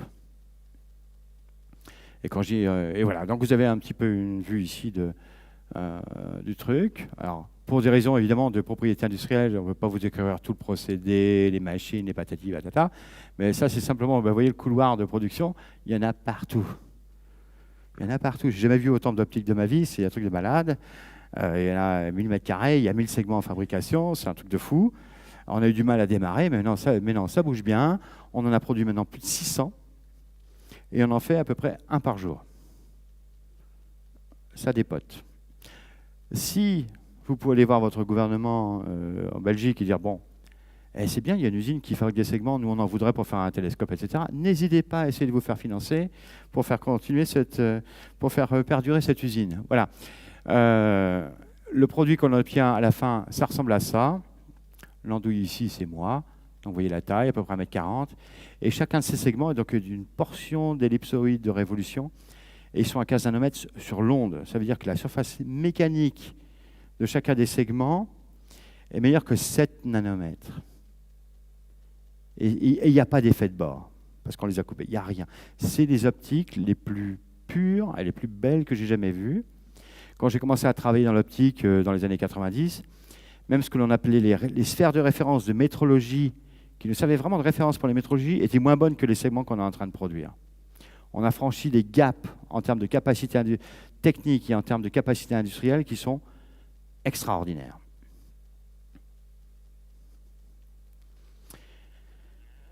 Là, c'est un truc qui peut être un peu compliqué. Alors, je vais essayer de résumer un peu le truc, mais bon. Il faut qu'on mette en phase tous ces segments. Ce qu'on appelle mettre en phase, c'est dire il faut qu'on les fasse travailler tous ensemble, tous ces segments, de façon à créer une surface qui soit dans les 30 nanomètres dont on a parlé. Pour ça, on a besoin de deux choses. On a besoin de senseurs qui vont nous permettre de mesurer quelle est la position relative des segments les uns par rapport aux autres. Et on a besoin d'actuateurs qui vont positionner les segments les uns par rapport aux autres en fonction du signal reçu par ces edge sensors. Alors, c'est des senseurs inductifs. Il y en a 6 par segment. En fait, il y a 6 émetteurs et 6 récepteurs. Et on mesure en fait le déplacement des segments les uns par rapport aux autres. Non seulement ce qu'on appelle en piston, c'est-à-dire en altitude, mais aussi comment ils glissent les uns par rapport aux autres, qu'on appelle le shear, ou comment ils s'éloignent les uns des autres, ce qu'on appelle le gap. Et ces 3 degrés de liberté nous permettent de reconstruire très précisément, on aimerait toujours que ce soit plus précis, quelle est la position d'un segment par rapport à l'autre, etc., sur les 800 segments que compose le M1.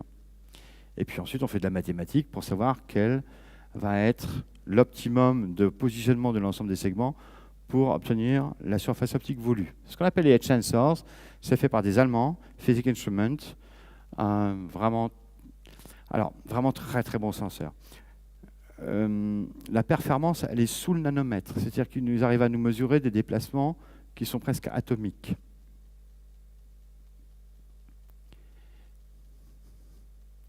Et voilà à quoi ça ressemble. C'est tout bête, hein. Enfin tout bête. Ça a l'air bête comme chou, mais bon, il y a de la science derrière quand même, il y a de la technique. Vous avez ici une céramique avec un tas de bobines dedans, ici une céramique avec un tas de bobines dedans. Un des deux, ce qu'on appelle l'émetteur, a une électronique qui va générer un signal modulé, qui va générer un champ magnétique, qui va faire réagir les bobines qu'il y a en face, en fonction du nombre de bobines, de la modulation, de la fréquence, de la puissance, de l'agencement spatial, on va pouvoir reconstruire les déplacements. D'accord ? Voilà.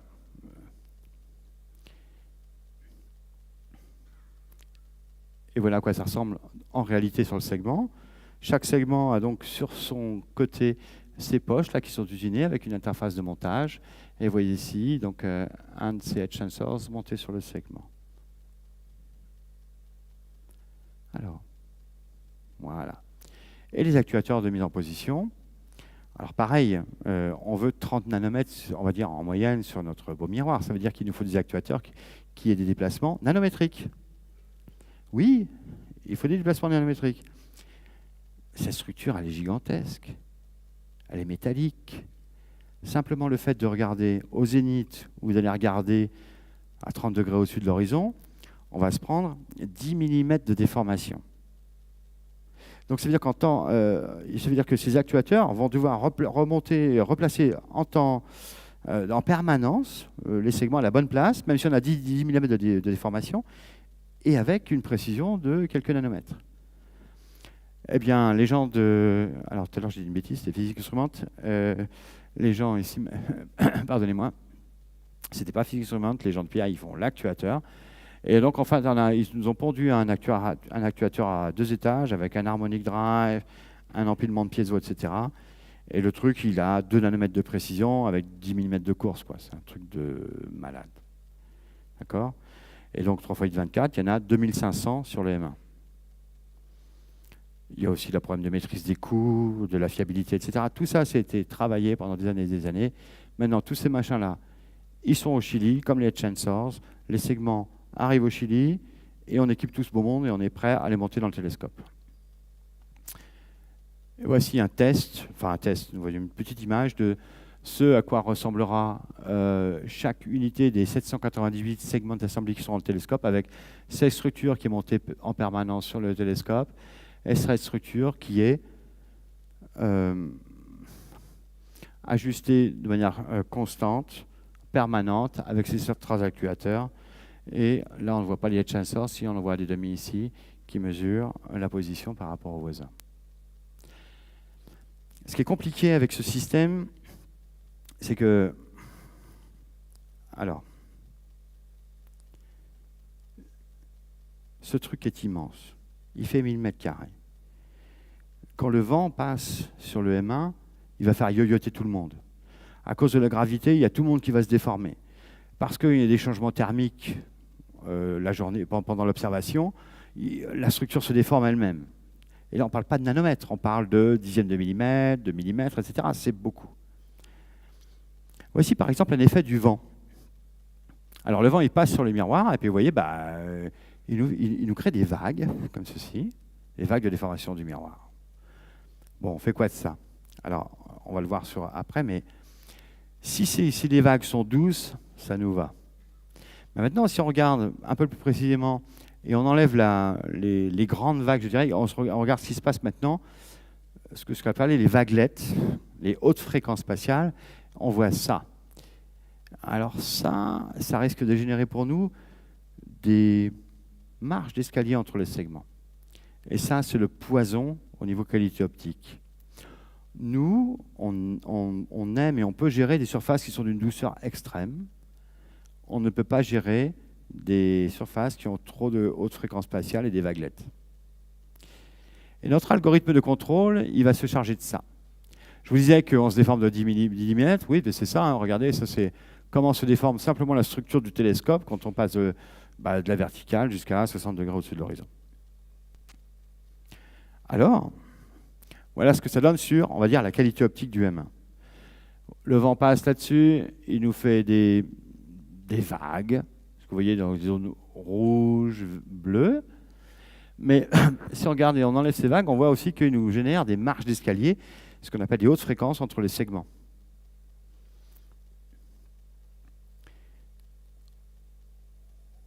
On a créé des algorithmes de contrôle à l'ESO pour ne pas avoir de marge d'escalier. L'ensemble Edge Sensors, Position Actuators que vous avez vu, on a mis en place des algorithmes qu'on appelle des nettoyage et lissage du vent. C'est-à-dire que le vent passe, on le laisse passer et faire des grandes vagues, mais par contre, toutes les vaguelettes de haute fréquence, on les corrige. Et on fait ça 4 à 5 fois par seconde.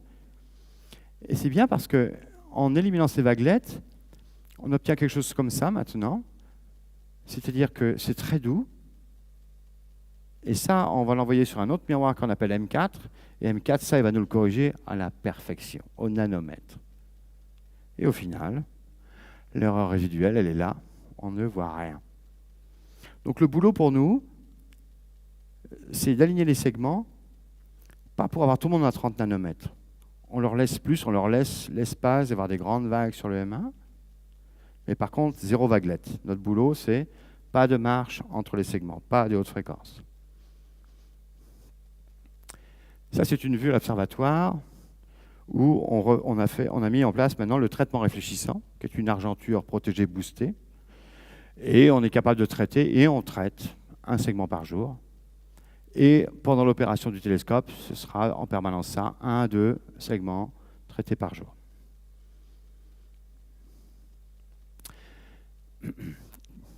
Quelle heure est-il, Francisco?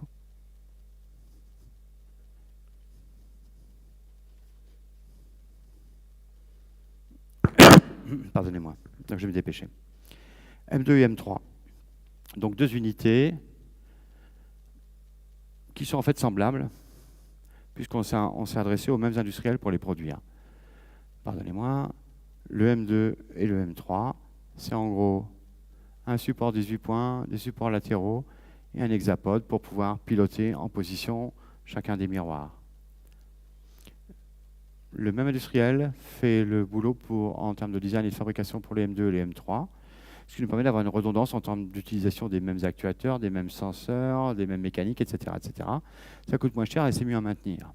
Là, vous voyez les bouts de verre tels qu'ils ont été produits par Schott à l'époque. Ce n'est pas du verre, c'est de la vitrocéramique, c'est encore une fois du zéro dur. Alors, couler un M2, il faut dépenser de l'énergie l'énergie totale dépensée par la ville pendant 15 jours juste pour faire la coulée. Et voici donc le M2 et le M3, les substrats, qui étaient donc là maintenant livrés à Reos, qui sont prêts à polir. Et voilà le M2 en polissage, c'est une merveille. Il est extrêmement asphérique, mais ils nous ont poli ça aux petits oignons. 1,8 mm d'asphérisation, le truc il est sorti sur l'autre fréquence, on doit être à 6 nanomètres ou 7 nanomètres. Il faut bien se dire qu'il y a 20 ans, quand on se disait je vais faire un miroir convexe de 1 mètre, les mecs disaient mais t'es malade, on n'y arrivera jamais. Là on a fait 4 mètres, il est hyper asphérique, on a tellement bien avancé sur les technologies de métrologie et de procès de fabrication qu'on est capable de faire ce genre de choses, qui est un monstre. Hein. C'est un 4 mètres. Un 4 mètres, c'est un télescope des années 80-90. Ça, c'est que le secondaire qui est à 65 mètres de haut. Voilà le miroir en cours de fabrication et en cours de métrologie. Et voilà le dessous du miroir pendant un transfert où vous voyez donc les interfaces de fixation à la mécanique.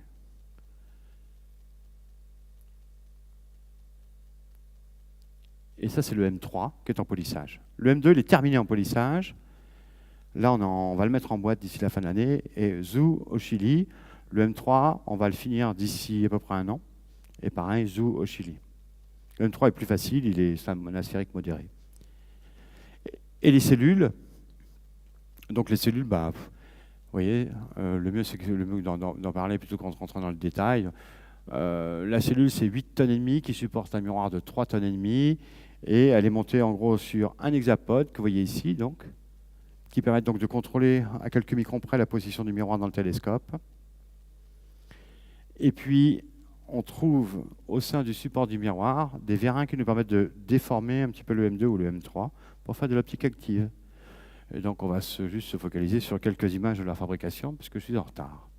Ça, c'est le M2. Vous le voyez ici monté avec un miroir en aluminium. C'est magique. C'est énorme. Une petite vue ici, qui date d'il n'y a pas longtemps, parce que j'ai pris cette photo il n'y a pas plus d'une semaine, où là, vous voyez la cellule et le miroir lui-même.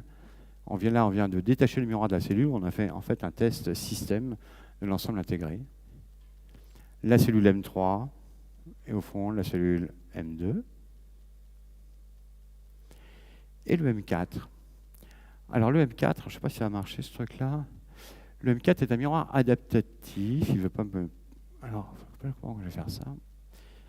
Le M4 est un adaptatif. Alors, ça veut dire quoi, adaptatif? On en avait parlé. Ah oui, mais je n'ai pas d'internet, en fait, ça ne marchera pas. D'accord. Ce sont des très très fines membranes de verre, de zéro dur. Il y a 6 de ces membranes qui forment 6 pétales. Et au total, elles flottent sur... Oups. Oui. Sur plus de 5000 positionneurs, 5000 actuateurs, 5000 bobines. Et on va générer du courant dans ces bobines et chacune des membranes a des aimants, d'accord, de façon à être capable de déformer ce M4, qui fait quand même 2,40 m, à raison de 10 000 fois par seconde. Le 1000 fois par seconde, 1 kHz. Et avec ça, on va corriger l'atmosphère, on va corriger le M1, on va faire un tas de choses. C'était un sacré challenge. On a fait ce qu'on appelle la structure de référence ici en carbure de silicium, avec les gens de chez Mersenne Boustec, du côté de Tarbes dans les Pyrénées. Les shells, ce qu'on appelle les pétales, ils ont été fabriqués par Reosc, encore une fois. Alors, voilà, là on voit un petit peu la structure en SiC, toute la structure du M4. Vous voyez, c'est un gros machin. Et ici, une shell, donc ce qu'on appelle un pétale dans son état final, avec tous ces aimants qui sont collés aux fesses, que l'on va piloter effectivement à 1 kHz pour pouvoir faire de l'optique adaptative. Aujourd'hui, le truc, il est intégré, monté. On va mettre en place ce qu'on appelle les shells, donc les pétales, dessus, et on va commencer les vérifications d'ici la fin de l'année, en espérant qu'elles se terminent d'ici la fin de l'année prochaine, avant de transfert vers le Chili. Là, vous voyez mon amie et collègue Élise. Voilà, c'est de la magie optomécanique. Contrôler au nanomètre près à 1000 fois par seconde la déformation d'une membrane pour corriger l'atmosphère et corriger d'autres perturbations dans le télescope. Le M5, lui, alors lui il est grand, hein, il fait 2,70 m. Voilà à quoi ça ressemble. 2,70 m par 2,20 m. Et lui, c'est un miroir de stabilisation. L'idée, c'est le dernier avant le foyer. Et avant le foyer, on va le contrôler en position très rapidement, de façon à ce qu'il nous stabilise l'image, parce qu'il y a des vibrations à cause du vent, à cause des équipements de machinerie que l'on a dans le télescope, etc. Mais piloter en ce qu'on appelle en type tilt, donc angulairement un miroir de 2,70 m, c'est un projet de folie. Donc il nous faut un miroir qui soit extrêmement léger et extrêmement raide. Sinon, le miroir lui-même va vibrer et on n'arrivera jamais à remplir la fonction. Donc on l'a fait en carbure de silicium. La cellule elle-même, elle a été faite par les gens de Zener en Espagne, du côté de Barcelone. Et il y a un petit truc que j'explique ici sur cette figure. Regardez. Ça, c'est l'effet de l'atmosphère sur une étoile que vous êtes en train d'observer. Alors, le premier effet, c'est ce qu'on appelle un effet de type tilt. Vous voyez que l'image yoyote. Elle se déplace de droite et de gauche, etc. Et donc, on ne pourra pas profiter de la résolution du télescope si une étoile yoyote constamment autour des senseurs, autour des pixels de la caméra. Donc, il faut la stabiliser. Ça, on fait ça avec le miroir de stabilisation, on fait ça avec le M5 et le M4 aussi qui participe, mais plus rapidement. Et on ferme ce qu'on appelle une loupe de stabilisation, une boucle de stabilisation. L'image arrête de yoyoter, stabilise-toi ici. C'est ce qu'on fait avec l'optique de stabilisation. Mais ce n'est pas suffisant, parce que vous voyez, l'atmosphère continue à brouiller l'image de notre étoile. Quand vous sortez dehors et que vous dites « Ah, les étoiles scintillent », les étoiles ne scintillent pas parce qu'il y a du feu dessus. Hein. Les étoiles elles scintillent simplement parce qu'il y a la turbulence dans l'atmosphère. Ce que vous voyez avec vos yeux quand vous dites que les étoiles scintillent, c'est ça. Et ça, il faut le corriger. Alors là, on va fermer la boucle sur le M4 en disant « Attends, on va envoyer l'ordre inverse à 1000 fois par seconde et tu vas me corriger les aberrations qui sont dues à la turbulence. » Et on passe donc de cela à cela. Ici, c'est la même chose. Pratiquement impossible de voir que c'est une étoile double. Ça yoyote dans tous les sens. On ferme la boucle avec un M5 ou autre miroir de stabilisation. Ah, l'image maintenant reste en place. Et maintenant, on ferme la boucle en AO, en optique adaptative. Ah, on a la résolution du télescope et une image qui est stable. Voilà ce qu'on fait avec ces M4 et ces M5. Ce sont des bijoux de technologie. Voici le M5. Alors, c'est un M5 en aluminium, c'est un faux M5 sur sa cellule, en test à Barcelone. Voici le M5 en fabrication. C'est du carbure de silicium. C'est un procédé compliqué. C'est hérité de la fabrication du miroir primaire du télescope Herschel, qui était un 3,50 m, un télescope submillimétrique de la mission Planck-Herschel. Et on a développé cette technologie pour pouvoir faire des miroirs vraiment ultra performants, mais maintenant qui marchent dans le visible et non pas dans le submillimétrique. Là, ce sont les gens de Mersenne Boustec, près de Tarbes, dans les Pyrénées en France, qui font ce matériau. C'est un matériau, il est inaltérable. pouvez mettre de l'acide dessus, tout ce que vous voulez, il est inaltérable. Chimiquement inerte, en température extrêmement stable, il conduit très bien la chaleur, il diffuse très bien la chaleur, il a un très faible coefficient de dilatation et il est 2 fois plus raide que l'acier. C'est un matériau extraordinaire.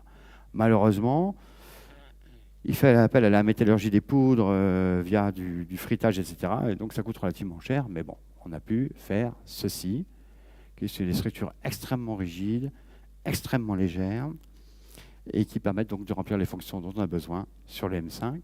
Et ce M5 est maintenant un REOSC, encore eux, pour le polissage. Et il est vraiment devenu maintenant un miroir. Vous me voyez ici avec mes collègues. Et d'ici un peu plus d'un an, il sera terminé aussi. Et donc M1, M2, M3, M4, M5, d'ici un an et demi, au Chili. On est en finition. Et comme je vous ai montré juste avant aussi, le dôme, la structure, tout ça aussi, c'est en finition. Et donc maintenant, on va attaquer une phase qui va être vraiment sympathique. On va intégrer le télescope et commencer son commissioning d'ici 2 ans, 3 ans. Voilà où on en est. Je ne vous ai pas parlé des pre-focal stations, phasing diagnostic station, mais je pourrais vous aussi, et je ne vais pas vous en parler, et je vous pourrais décrire des tonnes d'autres équipements qui viennent s'ajouter au télescope pour l'opérer, pour le maintenir, pour faire des traitements, pour faire tout ce que vous voulez. Je ne suis pas en avance, mais je pense que je vous donne un aperçu assez large et détaillé de ce qu'est le LT aujourd'hui et de ce qu'il sera vraiment très prochainement. Voilà. Je ne vais pas parler des étoiles artificielles. Ceux qui s'intéressent, vous allez simplement sur notre site web, eso.org, très simple. Et là, vous avez une mine d'informations, vous avez des photos, des vidéos, des explications, vous aurez tout.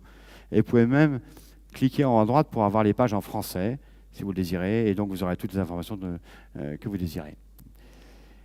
Je ne vais pas parler des instruments, et je vais bien terminer mon exposé de ce soir.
Voilà. Pas facile de vulgariser ça, c'est quand même une machine assez compliquée. Si vous avez des questions, libre à vous.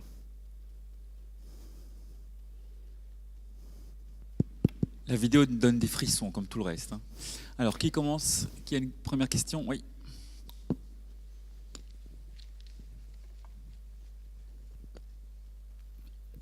Bonjour. Voilà, j'ai vu que des technologies développées en Europe. La question, c'est peut-être un peu futuriste aussi, mais est-ce que la Chine est capable d'imiter ça bientôt, inventant un rôle de l'intelligence artificielle pour les réglages informatiques en nanomètres et autres? Et puis peut-être une plus à terre, il y avait une consommation de 3 MW pour l'ERCO, on va dire, en gros.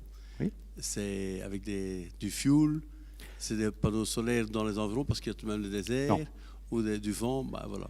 C'est Alors, vous avez posé 18 questions en une. Alors, pour répondre au problème de l'énergie, auparavant, les observatoires, comme ils sont vraiment très reculés, fonctionnaient avec des turbines à gaz pour fournir de l'électricité.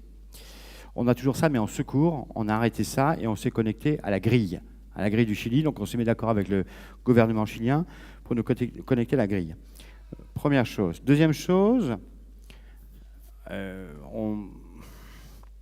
on œuvre pour la sustainability, et donc on a construit aussi une énorme ferme solaire, des milliers de mètres carrés de panneaux solaires qui nous permettent de remplir nos batteries et puis aussi de fonctionner le jour.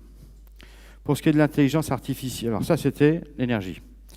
Ensuite, je crois qu'il y avait la Chine et l'intelligence artificielle. On va remonter à Rambourg. Alors, l'intelligence artificielle n'est qu'un outil.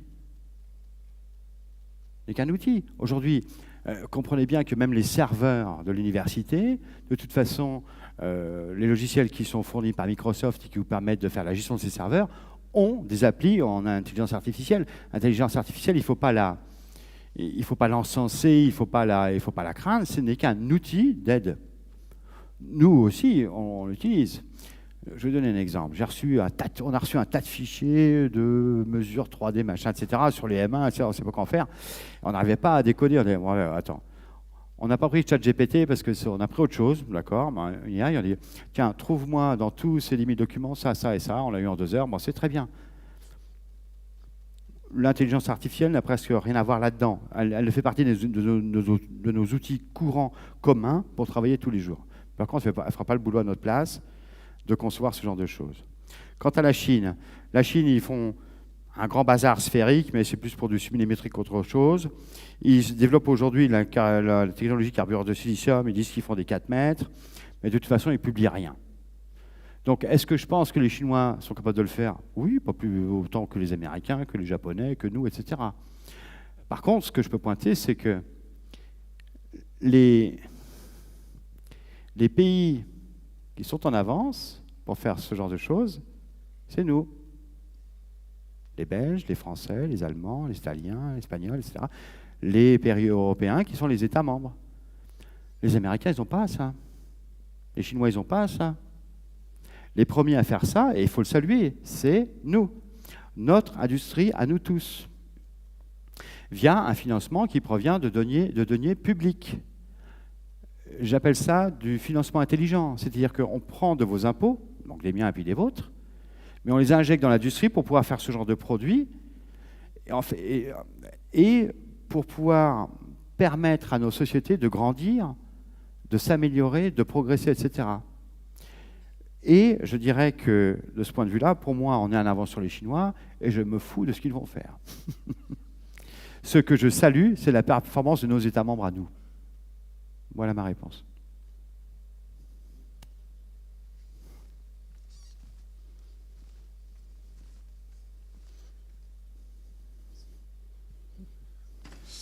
Bonsoir, merci pour votre présentation.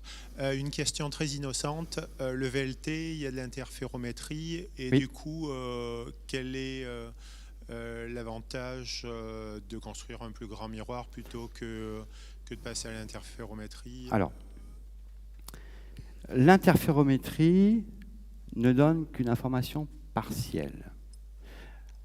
Si tu as, alors tu as les 4 VLT de 8 mètres 20, et puis tu as les télescopes auxiliaires qui sont sur des bras annexes, et tu peux générer des bras, enfin de distance entre télescopes qui peut aller jusqu'à 300 mètres. Mais l'image que tu n'obtiens pas une image. Tu obtiens des franges d'interférence entre les télescopes que tu vas analyser pour reconstruire une information le long de dimensions qui sont les dimensions des bras d'interférométrie. Tu n'auras pas une image. Là, tu as une image de résolution de 40 mètres. L'interférométrie permet de faire de l'astrométrie ou, par exemple, de l'examen de diamètre d'étoiles ou de certains objets, de détecter des étoiles doubles, triples ou je ne sais quoi. Mais elle ne te permet même pas de faire de l'imagerie. Donc il y a une différence fondamentale. Si tu voulais faire de l'imagerie en interférométrie, eh bien, il faudra que tu fasses un pavage de télescope complet pour couvrir une ouverture.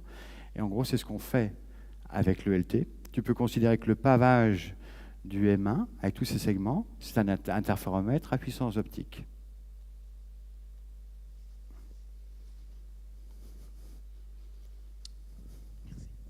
Bonsoir.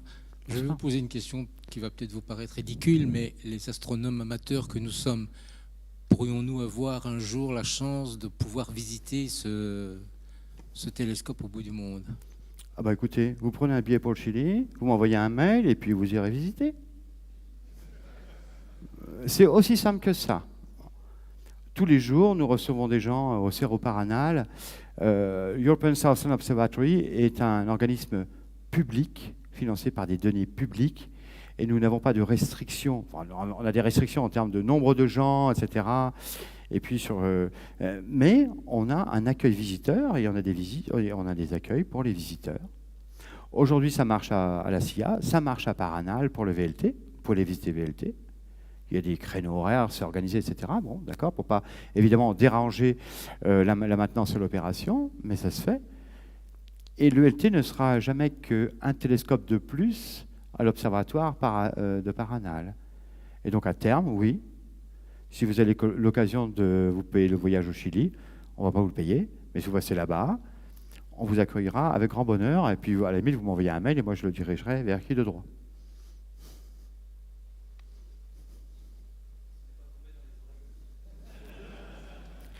Payez-vous déjà le voyage au Chili?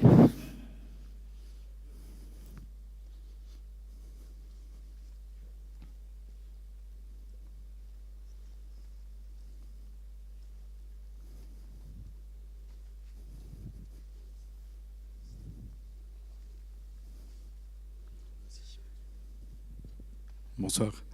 Vous nous aviez dit que donc, le chantier de l'ELT était une petite ville qui fonctionne là-bas tout en haut. Oui. Est-ce que vivre là-bas, c'est compliqué? Est-ce qu'on peut rester à des altitudes pareilles longtemps? Vous nous aviez expliqué qu'il fallait changer un ou deux miroirs chaque jour. Oui. Est-ce que les techniciens peuvent rester là Non. sur de longues périodes? Non. Alors, au pied de la montagne, il y a une base vie. Cette base vie, elle est faite pour accueillir 500 personnes. Actuellement, il y en a 350 à 400 qui travaillent là-bas. L'altitude n'est pas extrêmement gênante en soi. On est au pied, à la base vie, on doit être à 2005 ou 2600 mètres, d'accord? Et puis au sommet, on est vers les 3000 mètres. Bon, ben, si vous êtes dans des stations de ski des Alpes, vous allez trouver ça assez fréquemment, d'accord? Donc il y a une petite gêne respiratoire, mais rien de vraiment gênant. Ce qui est plus gênant, c'est pour les gens qui travaillent à Alma, parce que là, ils sont à 5500 mètres d'altitude. Alors là, par contre, c'est examen obligatoire. Enfin, il y a un staff médical, ils n'ont pas le droit de rester plus de temps et temps. Non, nos missions sont définies, en général, quand on va au Chili, pour un certain temps sur la montagne, pas dépasser 2 semaines ou 3 semaines, et puis après, vous redescendez dans la vallée, vous retournez à Santiago pour 2 semaines, puis après, vous revenez. C'est à peu près l'ordre d'idée. Voilà. Et ça, c'est valable pour tous les staffs qui travaillent là-haut. Il y a des gens qui sont permanents, mais ils sont permanents généralement 3 semaines, puis ils disparaissent une semaine, et puis ils reviennent. Voilà, c'est à peu près le mode de roulement. Le problème, ce n'est pas l'altitude, c'est la sécheresse de l'atmosphère, vraiment à 5%. Alors, des fois, il fait un peu plus humide, on a le droit à 15 ou 20% d'humidité relative, là, c'est la fête, d'accord? Mais par contre, il y a des périodes, on est à 3-5% d'humidité relative. Alors là, bon, le problème, c'est l'hydratation. Là, il n'y a pas 50 solutions. Hein. S'hydrater en permanence, et il faut s'y tenir. Et il faut que les collègues avec lesquels on travaille nous surveillent aussi du point de vue de notre hydratation. Et donc, il y a ce genre de règles aussi d'observation des uns et des autres qui est mise en place. Mais c'est que 2005, c'est que 3000. Il ne fait pas chaud, il fait 10-15 degrés. Il faut faire gaffe à l'air sec. Voilà. Merci. Bonsoir. Question. Vous êtes en train de finir le LT. Oui. Est-ce que vous êtes déjà en train de travailler sur un autre projet après le LT? J'adore cette question. Je suis arrivé à l'ESO en décembre 2007. On est en 2025, on va passer en 2026. Je suis encore sur le truc. Donc, moi, j'ai 58 ans. On va faire la première lumière vers 2028-2029. On va faire à peu près. En gros, c'est un projet qui m'emmène à ma retraite, quoi. Alors, est-ce qu'il y a des projets après? Toujours. si on se permettait de, de dire je finis ça et puis après je pense à la suite, la logique en termes de développement ne tiendrait pas la route. Donc il y a effectivement des projets qui sont en cours, mais qui ne sont pas des projets qui sont officiels et formels, donc je ne peux pas en parler.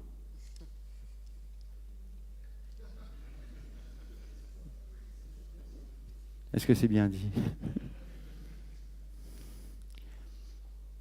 Non. Non, mais par contre, réfléchissons. Le VLT, les 4 télescopes de 8 mètres, ils ont ce qu'on appelle leur survey télescope. C'est-à-dire qu'ils ont des télescopes qui sont chargés en permanence de faire une cartographie du ciel, et ils répètent cette cartographie en permanence. On appelle ça des survey télescopes. Il y a VISTA en infrarouge et le VST en visible. Et ça sert au VLT à avoir une banque d'informations permanente de la cartographie et l'état du ciel et de se servir de ça pour diriger certaines observations. Le VLT ne dispose pas de cela pour le moment. Donc il est probable qu'on ait besoin d'un survey télescope pour le VLT. Alors qu'est-ce que ce sera, un 12 mètres, un 15 mètres, ce sera ce genre de choses. Mais ce sera un grand champ. C'est un survey télescope, il faut couvrir le ciel en permanence. Alors faire un grand champ de 10, 11, 12, 15 mètres, ça va être rigolo encore, ça. Bonjour. Bonjour. Je voulais savoir, donc vous parlez que vous remplacez les segments du M1, donc Oui. 2 par jour, vous remettez un traitement Oui. dessus. Est-ce qu'il faut repasser par la phase de polissage complète ou pas? Ah non. En fait, quand vous produisez une optique, mais ça fait là pour nous, et comme pour les astronomes amateurs, et comme pour tout le monde.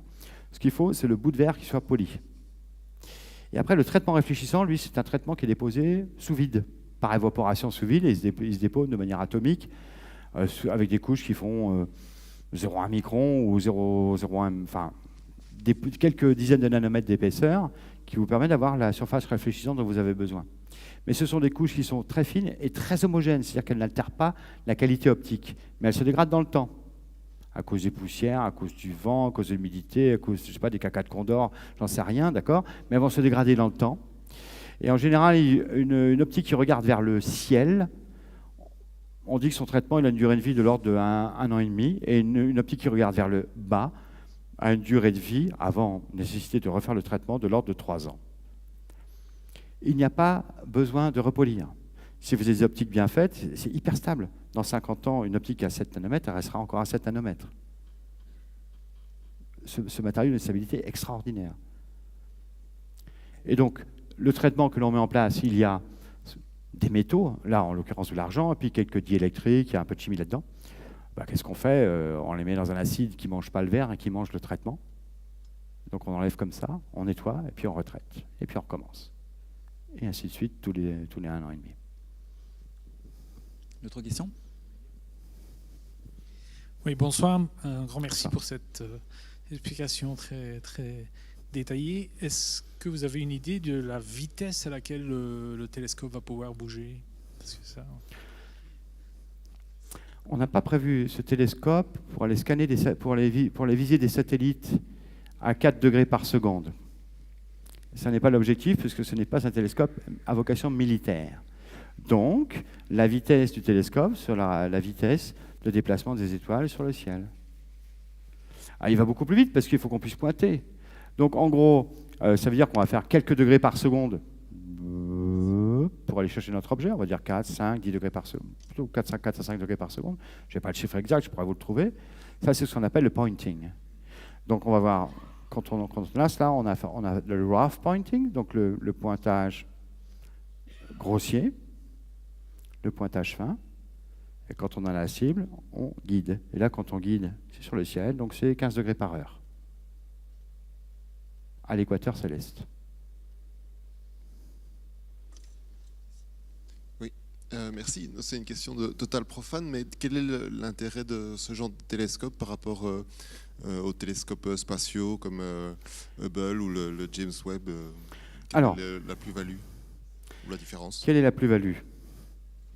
Un télescope, c'est un entonnoir à photons, je l'ai dit au début. Il faut du D pour de la résolution, il faut du D2 pour capturer un maximum de photons. Si on pouvait faire un 50 mètres dans l'espace, on le ferait tout de suite. Il y a cependant un petit problème, c'est que quand on se met, en tout cas c'est le cas aujourd'hui, compte tenu des prix de lancement, de la complexité en termes de fiabilité, de gestion des risques, etc., de la non-maintenabilité de tout ce qui est dans l'espace. Heureusement, on a pu maintenir Hubble, mais on a eu de la chance. Un James Webb ne l'est pas. James Webb n'est pas maintenable. Si demain, il y a une résistance d'un PCB qui lâche et qui met en panne James Webb, c'est adieu. Bon, il y a un peu de redondance dans les...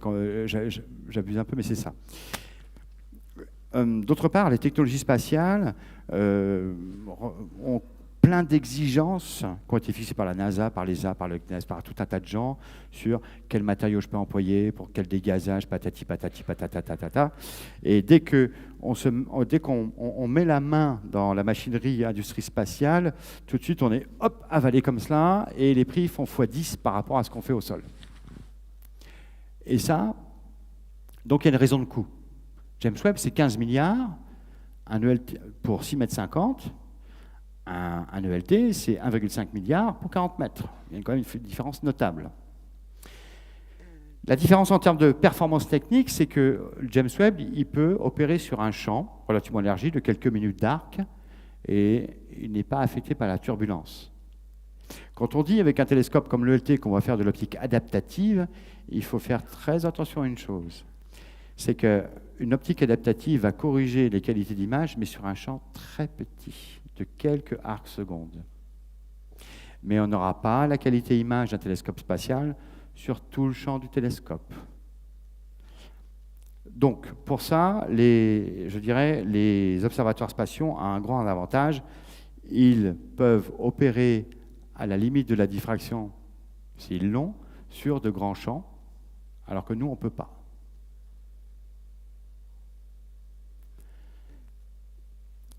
Donc il y a une limite technique et il y a une limite budgétaire dont j'ai parlé, des facteurs de coût qui sont inabordables. Dernière question ? Oui.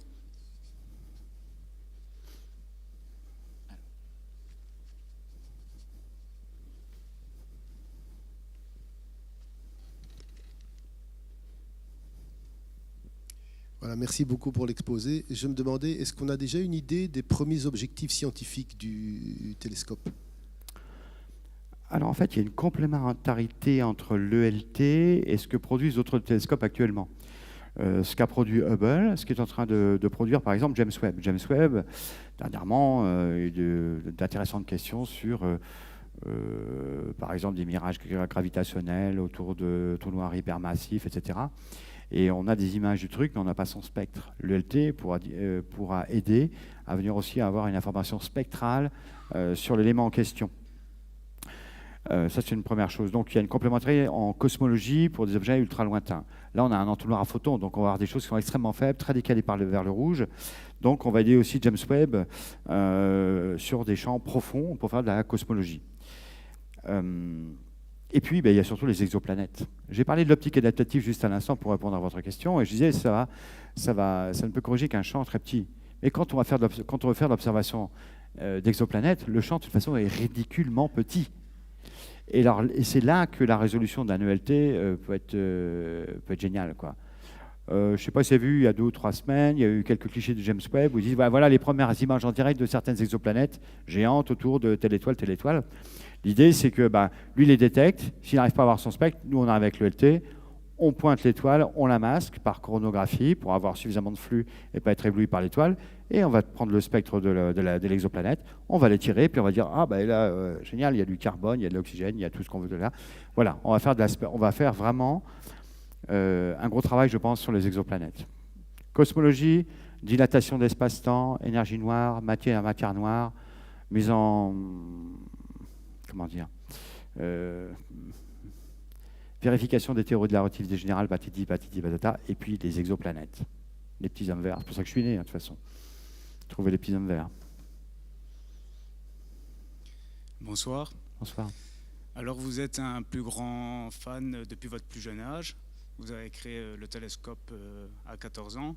Oui. Et j'aurais aimé savoir quelle serait pour vous la première observation que vous voudriez qu'ils opèrent. Si c'était moi, puis tourner les boutons. Très franchement, on prend toutes les étoiles proches, on les masque, on fait de la coronographie, on regarde la tête, on regarde leur système planétaire. Parce que des étoiles, il y en a, mais on ne peut même pas calculer, d'accord? La galaxie, c'est 100 000 milliards d'étoiles, elle fait 100 000 années-lumière de diamètre, et puis les galaxies, il y en a une infinité. Bon, si on veut pouvoir avoir la chance d'observer des exoplanètes, d'observer, je ne veux pas dire imager. Même à l'ELT, il aura du mal à imager, parce que c'est trop petit, trop loin. Et ce n'est pas avec 2 milliards de secondes qu'on y arrivera. Par contre, concentrer avec 2 milliards de secondes de résolution la lumière de cette exoplanète dans un spectrographe pour voir de quoi elle est faite, ça, on pourra le faire. Et probablement pour des planètes qui seront dans un horizon maximum de 25 années-lumière autour de nous, peut-être 50 années-lumière. Ce qui n'est pas, je dirais, c'est notre banlieue proche, on va le dire. On a détecté jusqu'à présent les exoplanètes de manière indirecte. Par mouvement d'étoiles, par occultation d'étoiles, par spectro ceci, par spectro cela. Et puis, depuis Mayor, on a trouvé une, puis deux, puis trois, puis non, il y en a plus de 5000. D'accord, dans les catalogues, on leur donne des noms bizarres, etc. Mais on ne les image pas et on ne fait pas de spectro dessus. La cosmologie, moi, m'intéresse, l'inflation de l'univers, etc. Mais je dirais que moi, ce qui m'intéresse, c'est il y a quoi sur ces planètes, quoi. Et donc, si moi, je devais tourner les boutons, je prendrais l'ULT et je le dédierais aux exoplanètes, à tout ce qui se passe autour des étoiles proches, dans un rayon de 50 années-lumière. Et on détectera peut-être la boîte de nuit. Le fameux laser de la boîte de nuit, j'ai un autre exemple en général que j'utilise, c'est qu'on va détecter l'arrêt de pollution du diesel dans l'atmosphère, qui montrera qu'il se détruit à la même vitesse que nous. Voilà. Voilà, mille merci pour ce projet extraordinaire qui donne aussi confiance dans l'humanité. On peut faire quand même de belles choses quand on veut. Merci à vous. Merci beaucoup.